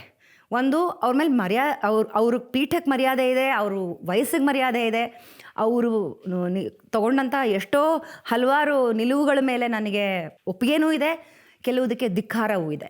ಇಂಥವಕ್ಕೆ ಧಿಕ್ಕಾರ ಅಂತ ನಾನು ಹೇಳೋದು. ಅವರು ಲ್ಯಾಂಡ್ ಮಾಫಿಯಾ ಮಾಡ್ತಾರಂತೆ, ಅವರು ಅದು ಮಾಡ್ತಾರಂತೆ, ಮಾಡ್ತಾರೆ, ಮಾಡಬಹುದು, ಮಾಡಿದ್ದಾರೆ, ಮಾಡ್ತಾನೇ ಇರ್ತಾರೆ. ನಮ್ಗೆ ಅವ ಯಾವುದೂ ಬೇಕಾಗಿಲ್ಲ. ನಾನು ಆ ಸಬ್ಜೆಕ್ಟಿಗೆ ಹೋದರೆ it's another topic, another deep discussion, another ತನಿಖೆ. ಸೊ ಅದ್ರ ಬಗ್ಗೆ ಬೇಡ. ಈಗ ನಾನು ಮಾತಾಡ್ತಾ ಇರೋದು, ಇದಕ್ಕೆ ಯಾಕೆ ಮೌನವಾಗಿದ್ರಿ ನೀವು? ಕಿರ್ಚಿ ತಿಮ್ರೋಡಿ ನಿಮ್ಮ ಪ್ರಕಾರ ಸತ್ಯ ಹೇಳ್ತಾ ಇಲ್ಲ ಅಂದಮೇಲೆ ಕಿರ್ಚಿದ್ರೆ ಸತ್ಯ ಸುಳ್ಳಾಗ್ಬಿಡಲ್ಲ, ಮೌನವಾಗಿದ್ದರೆ ಸುಳ್ಳು ಸತ್ಯವಾಗ್ಬಿಡಲ್ಲ. ಸೊ ಎರಡೂ ನಿಮಗೆ ಗೊತ್ತಿದೆ. ನಿಮ್ಮ ಧ್ವನಿ ಏನಾಯಿತು, ನೀವು ಯಾಕೆ ಮಾತಾಡಲಿಲ್ಲ? ನನಗೆ ಈ ಪ್ರಶ್ನೆಗೆ ಉತ್ತರ ಬೇಕಾಗಿತ್ತು. ಅವ್ರು ನನಗೆ ಫೋನ್ಗೂ ಸಿಗಲಿಲ್ಲ. ಸೊ ಇಷ್ಟೇ ಹೇಳಿ ಕಳಿಸಿದ್ದು, ನಿಂಗೆ ಏನು ಅನಿಸುತ್ತೆ ಅದನ್ನು ಬರೆಯಮ್ಮ ಅಂತ. ನಂಗೆ ಏನು ಅನಿಸುತ್ತೋ ಹಂಗೆ ಬರೆದು ಬಿಡೋಕ್ಕೆ ನಾನು ನಿಮ್ಮ ಜಾಗದಲ್ಲಿ ಇಲ್ಲ. ನಿಮಗೇನು ಅನ್ಸುತ್ತೆ ಅದನ್ನು ಹೇಳಿ, ಅದನ್ನು ಬರೀತೀನಿ ಅಂತ ನಾನು ಕೇಳ್ಕೊಂಡಿದ್ದೆ. ಅವರು ಇದಕ್ಕೆ ಒಪ್ಪಲಿಲ್ಲ. ಕಾಂಟ್ರವರ್ಸಿ ಆಗುತ್ತೆ, ಅರ್ಥ ಮಾಡ್ಕೋ, ಬೇಡ ಇವೆಲ್ಲ. ಯಾರು ಇದಕ್ಕೆ, ನಾನು ಆಗಲೇನೂ ಹೇಳಿದ್ದೀನಿ ಇದನ್ನು, ಯಾರು ಇದಕ್ಕೆ ಹೊಣೆಗಾರಿಕೆ ತೊಗೊಂಡಿದ್ದಾರೋ, ಯಾರಿಗೆ ಅತ್ಯಾಚಾರ ಮಾಡಿದಾರೋ ಅವ್ರಿಗೆ ಖಂಡಿತ ಶಿಕ್ಷೆ ಆಗಬೇಕು. ಅದಕ್ಕೆ ನನ್ನ 100% ಸಪೋರ್ಟ್ ಇದೆ. ಅದು ಯಾರೇ ಆಗಿರಲಿ ಪರವಾಗಿಲ್ಲ ಅಂತ ನನಗೆ ಅವ್ರು ಹೇಳಿ ಉತ್ತರ ಕೊಟ್ಟು ಮುಗಿಸಿದ್ರು. ಸೊ ಈಗ ವಿಠ್ಠಲ ಗೌಡ ಅವರ ಮಾವ, ಅಂದರೆ ಸೌಜನ್ಯಾಳ ಮಾವ, ಅವ್ರದ್ದು ವಿಷಯಕ್ಕೆ ಬಂದಾಗ ಅಗೇನ್ ಟ್ವಿಸ್ಟ್ ಆ್ಯಂಡ್ ಟರ್ನ್. ಇಲ್ಲಿ ಏನು, ಒಂದು ಅಂಗಡಿ ಇರುತ್ತೆ, ಒಂದು ಹೋಟೆಲ್ ಇರುತ್ತೆ. ಒಂದು ಅಂಗಡಿನಲ್ಲಿ 3,000, ಅಲ್ಲಿ ಅವ್ರು ಹೇಳೋದೇನು, 3,000ಕ್ಕೆ ನಾವು ತಿಂಗಳಿಗೆ ಬಾಡಿಗೆ ಕೊಟ್ಕೊಂಡು ಒಂದು ಈ ಕಾಂಡಮೆಂಟ್ಸ್ ಅಂತ ಅಂಗಡಿ ಅಂತ ಅಂದರೆ ಅಲ್ಲಿ ಬಟ್ಟೆನೂ ಸಿಗುತ್ತೆ, ಚಕ್ಲೆ ಕೋಡ್ಬಳೆನೂ ಸಿಗುತ್ತೆ ಆ ಥರದ್ದೊಂದು ಅಂಗಡಿ, ಅದನ್ನ ಇಟ್ಕೊಂಡಿದ್ವಿ. ಒಂದಿತ್ತು, ಇನ್ನೊಂದು ಹೋಟೆಲ್ ಒಂದಿತ್ತು. ಅಲ್ಲಿ ಬಾಡಿಗೆ, ಇದೆರಡಕ್ಕೂ ನಾವು ಧರ್ಮಾಧಿಕಾರಿಗಳೇ ನಮಗೆ ಕೊಟ್ಟಿದ್ದು. ನಾವು ಬಾಡಿಗೆ ಕಟ್ಕೋತಾ ಇದ್ವಿ. ಪ್ರತಿ ವರ್ಷ ಲೈಸೆನ್ಸ್ ಅಂತ ಏನಿತ್ತು ಅದನ್ನು ನಾವೇ ರಿನ್ಯೂ ಮಾಡಿಕೊಂಡು ಅದನ್ನು ನಾವು ನಡೆಸ್ಕೊಂಡು ಹೋಗ್ತೀವಿ ಅಂತ. ಈಗೇನಾಗುತ್ತೆ, ಅವ್ರ ಪ್ರಕಾರ ಒಳಗಡೆ ಕೂತ ವ್ಯಕ್ತಿ ಹೋಟೆಲ್ ಆದರೂ ನಡೆಸ್ಬೋದು, ಬಟ್ಟೆ ಅಂಗಡಿ ನಡೆಸ್ಬೋದು, ಏನಾದರೂ ಮಾಡ್ಬೋದು. ಹೆಗಡೆ ಫ್ಯಾಮಿಲಿಯವ್ರು ಯಾರೇ ಬಂದರೂ ಆಚೆ ಓಡಿ ಹೋಗಿ ಅವ್ರಿಗೆ ಬಗ್ಗಿ ನಮಸ್ಕಾರ ಮಾಡಿ ಎದ್ದು ಬರಬೇಕು. ಅದು ಮಾಡಿಲ್ಲ ಅಂತಂದರೆ ಅವ್ನು ಟಾರ್ಗೆಟ್ ಆಗ್ತಾನೆ. ಸೊ ಹಾಗಾಗಿ ನಮ್ಮನ್ನು ಟಾರ್ಗೆಟ್ ಮಾಡಿ ಮುಂದಿನ ವರ್ಷದ ಅಲ್ಲಿ ಬಿಡ್ಡಿಂಗ್ ಅಂತ ನಡೆಯುತ್ತೆ. ಅಂದರೆ ಬಿಡ್ಡಿಂಗ್ ಅನ್ನೋದಕ್ಕಿಂತ ಹರಾಜು ಹಾಕ್ತಾಯಿಲ್ಲ ಇಲ್ಲಿ. ಈಗ ನಾನು ಈ ಜಾಗಕ್ಕೆ ಇಷ್ಟು ವರ್ಷ 3,000 ರೂಪಾಯಿ ಕೊಟ್ಟು ನಾನು ಇದನ್ನು ಕಟ್ಕೊಂಡು ಹೆಂಗೋ ನನ್ನ ಸಂಸಾರ ಸಾಗಿಸ್ಕೊಂಡು ಹೋಗ್ತಾ ಇದ್ದೀನಿ. ಈ ಅಂಗಡಿನೋ ಈ ಹೋಟ್ಲೋ ಏನೋ ಇಟ್ಕೊಂಡು ಸಾಗಿಸಿದ್ದೀನಿ, ನಿಮ್ಮ ಜಾಗ ನೀವು ಕೊಟ್ಟರು ಬಾಡಿಗೆಗೆ. ಈಗ ಹೈಕ್ ಮಾಡೋಕ್ಕೆ ಇನ್ನೊಬ್ಬ ಬರ್ತಾನೆ, ನೀನು 3 ಕೊಟ್ಟರೆ ನಾನು 4 ಕೊಡ್ತೀನಿ, ಇನ್ನೊಬ್ಬ ಬರ್ತಾನೆ 5 ಕೊಡ್ತೀನಿ ಅಂತಾನೆ. ಸೊ ಅವ್ರೇನು ಮಾಡ್ತಾರೆ, 5 ಬರೋ ಕಡೆ ಆಯಿತು ತಗೊಳಪ್ಪ ನೀನು ನಡಿಯಪ್ಪ ನೀನು ಇನ್ನು ಮುಗೀತು ನಿನ್ನ ಕೆಲಸ ಅಂತ ಹೇಳ್ತಾರೆ. ಬಟ್ ಇವ್ರ ಪ್ರಕಾರ ಹಾಗಲ್ಲ ಆಗಿದ್ದು. ನಾವು ಅವತ್ತವರು ಹರ್ಷೇಂದ್ರ ಹೆಗಡೆ ಅವರು ಬಂದರು, ನಾವು ಕುರ್ಚಿ ಮೇಲೆ ಕೂತಿದ್ವಿ, ನಮಗೆ ಗಮನಕ್ಕೆ ಬರಲಿಲ್ಲ, ನಾವು ಹೋಗಿ ಅವ್ರಿಗೆ ನಮಸ್ಕರಿಸಲಿಲ್ಲ, ಆದ್ದರಿಂದ ನಮ್ಮ ಅಂಗಡಿ ಕಿತ್ಕೊಂಡ್ರು. ಎಲ್ರಿಗೂ ಒಂದೇ ಥರ ಬಾಡಿಗೆ ಇತ್ತು. ಅಲ್ಲಿ ಹೋದ್ಮೇಲೆ ಇವರ ಬಾಯಲ್ಲಿ ಹೇಳ್ಸಿದ್ರು, ಎಷ್ಟು ಬಾಡಿಗೆ ಕೊಡ್ತೀವಿ? ಇವರಂದರೆ ಒಂದು 3,000 ಕೊಡ್ತಾನೆ. ಬೇಡ ಏಲಂ ಮಾಡು ಎಷ್ಟು ಅಂದರೆ 40-50 ವರ್ಷದಿಂದ ನಾವು ಅದೇ ಅಂಗಡಿಯಲ್ಲಿ ಇದ್ದೀವಿ, ಎಲ್ಲರೂ ಅದೇ ಅಂಗಡಿ, ಧರ್ಮಸ್ಥಳ ಅಂಗಡಿ, ಹೆಗಡೆಯವರ ಕೊಟ್ಟಿರೋ ಅಂಗಡಿಯವರು. ಬಾಡಿಗೆಲ್ಲ ಕಟ್ಕೊಂಡಿದ್ವಿ, ಲೈಸೆನ್ಸ್ ಎಲ್ಲ ನಾವೇ ರಿನ್ಯೂವಲ್ ಮಾಡ್ಕೊತಿದ್ವಿ, ಆಯಿತಾ.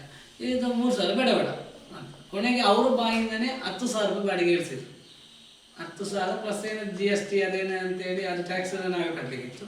11,500 ತನಕ ಏನೋ ಕಟ್ಟಲಿಕ್ಕೆ ಬರ್ತಿತ್ತು ತಿಂಗಳು. ನಾನು ನೀನು 3 ಬೇಡ 11.5 GST ಸೇರಿಸಿ 11.5 ಕೊಡಬೇಕಾಗತ್ತೆ ಅಂತ ಹೇಳಿದ್ರು. ನಮ್ಮ ಹತ್ರ ನಾವು ಅಷ್ಟು ಶಕ್ತಿವಂತರಲ್ಲ, ನಾವು ಕೊಡ್ಲಿಕ್ಕೆ ಸಾಧ್ಯ ಇಲ್ಲ ಅಂತ ಹೇಳಿ ಅದು ಕ್ಲೋಸ್ ಮಾಡಿ ಆಯಿತು. ಈಗ ಅದನ್ನು ಡೆಮಾಲಿಶು ಮಾಡಿದ್ರು ಅವರು ಅಂತ ಹೇಳ್ತಾರೆ.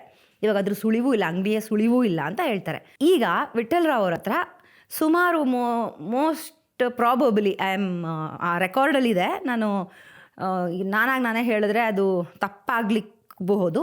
ಓನರ್ ಆಫ್ ಹೋಟೆಲ್ 3 ಅಂಗಡಿ ಓನರು ಹೆಂಗೆ ಅವತ್ತು 11,500 ಕೊಡೋಕ್ಕೆ ಆಗದೆ ಇರೋ ಅಂಥವ್ರು ಈಗ 3 ಅಂಗಡಿಗೆ ಓನರು, ಒಂದು ಹೋಟೆಲ್ ಮಾಲೀಕ. ಇದನ್ನೆಲ್ಲ ನೋಡಿದ್ರೆ ನ್ಯಾಯ ಕೇಳೋಕ್ಕೆ ಹೋದವರು ದುಡ್ಡಿಸ್ಕೊಂಬರ್ತಾ ಇದ್ದಾರೆ ಅಂತ ತಾನೇ ಅನಿಸುತ್ತೆ. ಕೊಡೋದಾದರೂ ನಾವು ನ್ಯಾಯ ಹೆಂಗೆ ಕೊಡ್ತೀವಿ? ಕಾಮನ್ ಪೀಪಲ್ ನ್ಯಾಯ ಕೊಡೋಲ್ಲ, ದುಡ್ಡೇ ಸ್ವಾಮಿ ಕೊಡೋದು. ನಾನಾದರೂ ನ್ಯಾಯ ಕೇಳಿದ್ರೆ ಇನ್ನೇನು ಕೊಡ್ತೀನಿ? ನನ್ನ ಕೈಯಲ್ಲಿ ನಾನೇನು ಕೋರ್ಟಲ್ಲಿ ನಿಂತಿದ್ದೀನ, ಜಡ್ಜ ಏನು ಕೊಡ್ತೀನಿ? ನಾನಾದರೂ ಆ ಸಾಂತ್ವನಕ್ಕೆ ಅಂತಲೇ ನಾನೊಂದಿಷ್ಟು ದುಡ್ಡೇ ಕೊಟ್ಟು ಕಳಿಸೋದೆ ಹೊರತು ಈ ನ್ಯಾಯ ಅಂತೂ ಕೊಡ್ಲಿಕ್ಕೆ ಸಾಧ್ಯ ಇಲ್ಲ. ಕೆಲವು ವಿಚಾರದಲ್ಲಿ ಬರೀ ತಿಮ್ಮರೋಡಿಯವರು ಇದಕ್ಕೆ ಹೋರಾಟಕ್ಕೆ ಅಂತ ಬರಲಿಲ್ಲ, ಬಂದಿದ್ದು ಗಿರೀಶ್ ಮಟ್ಟಣ್ಣನವರ್ ಬಂದರು, ಆಮೇಲೆ ಒಡನಾಡಿ ಸ್ಟ್ಯಾನ್ಲಿ ಅವ್ರು ಬಂದರು. ವಾರೆ ವಾ ಬೇಷ್, ಇಂಥ ಬೆಂಬಲ ಸಿಗ್ತಾ ಇದೆಯಲ್ಲ, ಇಲ್ಲಿ ನ್ಯಾಯ ಸಿಗುತ್ತೆ ಅಂತ ಅನಿಸಿದ್ದು ನನಗೂ ಉಂಟು. ನಾನು ಅವ್ರ ಹತ್ರ ಸಂಪರ್ಕಿಸಿದೆ, ನಾನು ಪುಸ್ತಕ ಮಾಡ್ತಾಯಿದ್ದೀನಿ ಅಂತ ಕೇಳಿಕೊಂಡೆ, ಒಡನಾಡಿಯವ್ರನ್ನ ಕೇಳಿಕೊಂಡೆ, ಸ್ಟ್ಯಾನ್ಲಿ ಅವ್ರನ್ನ. ಅವರು ನನಗೆ 10 ವೀಡಿಯೋಗಳನ್ನು ಕಳಿಸ್ಕೊಟ್ರು. ಅವರ ಅನಿಸಿಕೆ, ಅವರು ಯಾವ್ಯಾವ ಥರ ಹೋರಾಟಗಳನ್ನು ಈಗಾಗಲೇ ಮಾಡಿದ್ದಾರೆ ಅನ್ನೋದು. ಅಗೇನ್ ಒಡನಾಡಿ ಸ್ಟ್ಯಾನ್ಲಿ ಈಸ್ ಅ ಚಾಪ್ಟರ್, ಅವ್ರದ್ದೇ ಒಂದು ಚಾಪ್ಟರ್ ಇದೆ ಹೇಳಕ್ಕೆ ಹೋದರೆ. ಇಲ್ಲಿ ಎಲ್ಲ ಡಿವಿಯೇಷನ್ಸ್ ಇದೆ. ಗಿರೀಶ್ ಮಟ್ಟಣ್ಣನವರ್ ಅಂತಂದ್ರೆ ಅವ್ರದ್ದೇ ಒಂದು ಚಾಪ್ಟರ್ ಇದೆ ಹೇಳೋಕ್ಕೆ. It's again a deviation. ನಾನು ಹೇಳ್ತಾ ಹೋದರೆ ಗಿರೀಶ್ ಮಟ್ಟಣ್ಣನವರದ್ದು ಬಗ್ಗೆ ಒಂದು ಅರ್ಧ ಗಂಟೆ ಮಾತಾಡ್ಬೋದು, ಸ್ಟ್ಯಾನ್ಲಿ ಅವ್ರ ಬಗ್ಗೆ ಒಂದು ಅರ್ಧ ಗಂಟೆ ಮಾತಾಡ್ಬೋದು. ಬಟ್ ನಾನಿಲ್ಲಿ ನಿಂತಿರೋದು ಓನ್ಲಿ ಫಾರ್ ಸೌಜನ್ಯ ಅಂತ ನಿಂತಿದ್ದೀನಿ. ಅಷ್ಟಕ್ಕೋಸ್ಕರ ಇವರು ಇದರೊಳಗಡೆ ಪಾತ್ರ ಬಂದು ಹೋಗೋ ಅಂಥ ಗೆಸ್ಟ್ ಅಪಿಯರೆನ್ಸಸ್. ಸೊ ಹಾಗಾಗಿ ಮಾತಾಡ್ತಾ ಇದ್ದೀನಿ ಇದ್ರ ಬಗ್ಗೆ. ಏನಕ್ಕೆ ಅಂತಂದರೆ ಅಗೇನ್ ಗಿರೀಶ್ ಮಟ್ಟಣ್ಣನವರು ಯಾವಾಗ ಇದೇ ವಿಧಾನಸೌಧದಲ್ಲಿ ಟುಸ್ ಪಟಾಕಿ ನಕಲಿ ಪಟಾಕಿನ ಹೊಡೆದು ಬಾಂಬ್ ಅಂತ ಹೇಳಿ ಫೇಮಸ್ ಆಗ್ತಾರೆ, ಆಗ ನಮ್ಮ ಶಾಲೆಯ ಅತಿಥಿಯಾಗಿ ಕರಿತೀವಿ ನಾವು ಅವ್ರನ್ನ. ಬನ್ನಿ ನೀವು ಅಂದರೆ ಇಂಥವ್ರು. ಅವರ ಪ್ರಶ್ನೆ ಆಗ ಏನಿತ್ತು, ತುಂಬ ಕರೆಕ್ಟಾಗಿತ್ತು. ನಾನು ಅವರ ಫ್ಯಾನ್ ಆಗಿದ್ದೆ ಒಂದು ಟೈಮ್. ಅವ್ರು ನನಗೆ ನಾನು ಅವಾಗ ಬಹುಶಃ ನಾನಿನ್ನೂ ಕಾಲೇಜು ಮುಗ್ದಿತ್ತು ಅಥವಾ ಇನ್ನೂ ಮುಗ್ದಿರಲಿಲ್ಲ, ಓದ್ತಾ ಇದ್ದೆ ನಾನು ಬಹುಶಃ. ಆಗ ನನಗೆ ಅವ್ರ ನನ್ನ ಕಣ್ಣಲ್ಲಿ ಅವ್ರ ಹೀರೋ. ಯಾಕೆ? ಒಂದು ವಿಧಾನಸೌಧಕ್ಕೆ ನೀನು ನುಗ್ಗಿ ಇಟ್ಟಿದ್ದ ಬಾಂಬೆ ಅದು ಸುಳ್ಳು ಬಾಂಬ್ ಇರ್ಬೋದು, ನಿಜವಾದ ಬಾಂಬು ಇಡ್ಬೋದಾಗಿತ್ತಲ್ಲ ಹಂಗಾದ್ರೆ ಅಂತ ತೋರಿಸ್ಕೊಟ್ಟವರು. ಒಂದು ಸೆಕ್ಯೂರಿಟಿ ಇಲ್ಲ, ಎಂಥದ್ದೂ ಇಲ್ಲ, ಅದನ್ನು ತೋರಿಸ್ಕೊಟ್ಟವರು Mattannanavar. So I was very happy, I was very proud. ಇಂಥ ಒಂದು ಅಧಿಕಾರಕ್ಕೆ ಬರಬೇಕು, ಇಂಥವ್ರು ಎದುರು ನಿಲ್ಲಬೇಕು ಅಂತ ಅನಿಸಿದ್ದು ಅವತ್ತಿಗುಂಟು. ಆದರೆ ಇವತ್ತು ರಾಜಕೀಯಕ್ಕೆ ಹೋದರು, ಅಲ್ಲಿ ನಿಲ್ವಿಲ್ಲ. ಇಲ್ಲಿ ಅವರಿಗೆ ಪೊಲೀಸ್ ಇಲಾಖೆಯಲ್ಲಿ ಅವರ ಸೇ ಇಲ್ಲ, ಅವರಿಗೆ ಒಂದು ಗಟ್ಟಿ ನಿಲುವು ಇಲ್ಲ, ಅಂದರೆ ನಿಲ್ದಾಣ ಅನ್ನೋದಿಲ್ಲ, ಅವರಿಗೆ ಯಾವ ಪವರ್ ಇಲ್ಲ. ಸೊ ಹಾಗಾಗಿ ಏನಾದರೂ ಇದರಿಂದ ಅಂದರೆ ಅವರ ಉದ್ದೇಶ ತಪ್ಪು ಅಂತ ಹೇಳಾರೆ. ಬಹುಶಃ ನ್ಯಾಯ ಕೊಡಿಸ್ಬೇಕು ಸೌಜನ್ಯಾಗೆ ಅಂತಾನೆ ಅವ್ರ ಉದ್ದೇಶ ಇಟ್ಕೊಂಡು ಬಂದರು. ಆದರೆ ಒಳಗಡೆ ನಡೀತಾ ಇರೋ ಅನ್ಯಾಯ ವಿಧಾನಸೌಧದವರೆಗೂ ರೀಚ್ ಆದ ಅಂತ ಮಟ್ಟಣ್ಣನವರು ಒಳಗಡೆ ಸೌಜನ್ಯ ಒಳಗಡೆ ನಡೀತಾ ಇರೋ ಅನ್ಯಾಯನ ನೀವು ಇಲ್ಲ ಇದು ನ್ಯಾಯ, ಇದು ಸರಿ, ತಿಮ್ಮರೋಡಿಯವ್ರು ಮಾಡ್ತಾ ಇರೋದು ಸರಿ ಅಥವಾ ಧರ್ಮಸ್ಥಳದವ್ರು ಮಾಡ್ತಾ ಇರೋದು ತಪ್ಪು, ಅದನ್ನು ಹೇಗೆ ಹೇಳ್ತೀರಿ ನೀವು ಅನ್ನೋದು ನನ್ನ ಪ್ರಶ್ನೆ. ಅದು ಅಗೇನ್ ಆ ಪ್ರಶ್ನೆ. I am not doubting your honesty.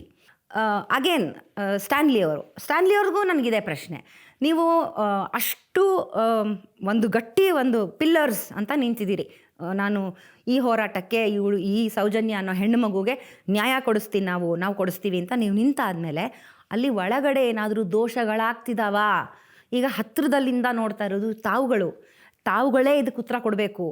ಇಲ್ಲಿ ಹೀಗಾಗ್ತಿದೆ, ನಿಮ್ಮ ಮೇಲೆ ನಾನು ಸೌಜನ್ಯ ಪರ ಮಾತಾಡಿದೆ ಅಂತ ನನ್ನ ಮೇಲೆ ಹಲ್ಲೆ ಮಾಡಿಸಿದ್ರು ಅಂತ ನೀವು ಹೇಳ್ಕೊಳ್ತೀರಿ. ಅದು ಎಷ್ಟು ಸತ್ಯ ಎಷ್ಟು ನಿಜ ನಮಗೆ ಗೊತ್ತಿಲ್ಲ.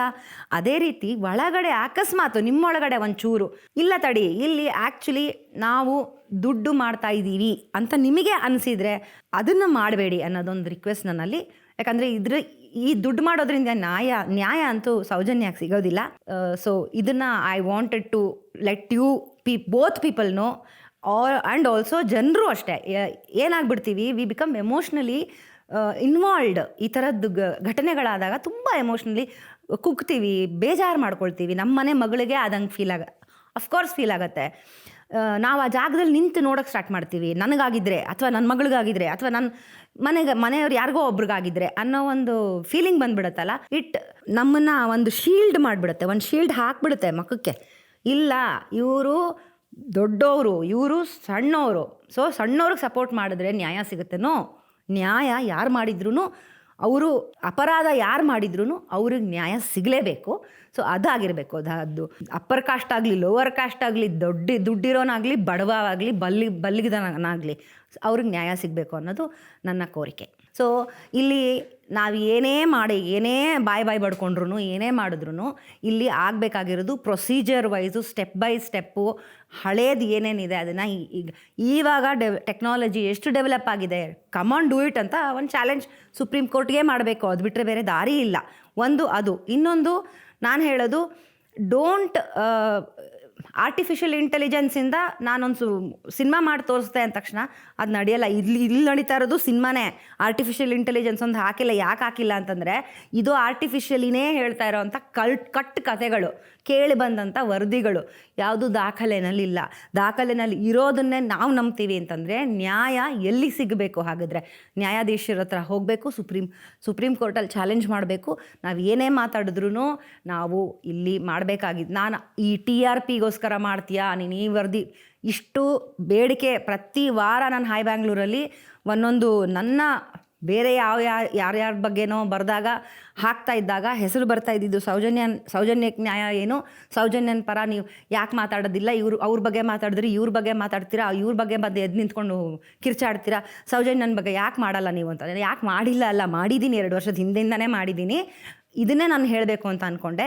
ಪುಸ್ತಕ ರೂಪದಲ್ಲಿ ತರೋಣ ಅಂತ ಅಂದ್ಕೊಂಡ್ರೆ ದೇರ್ ಆರ್ ಲಾಟ್ ಆಫ್ ಓದುಗರಿಗೆ ರೀಚ್ ಆಗೋದು ದಿಸ್ ಇಸ್ ಫಾಸ್ಟರ್ ಅಂತಲೇ ಅನಿಸ್ತು ನನಗೆ.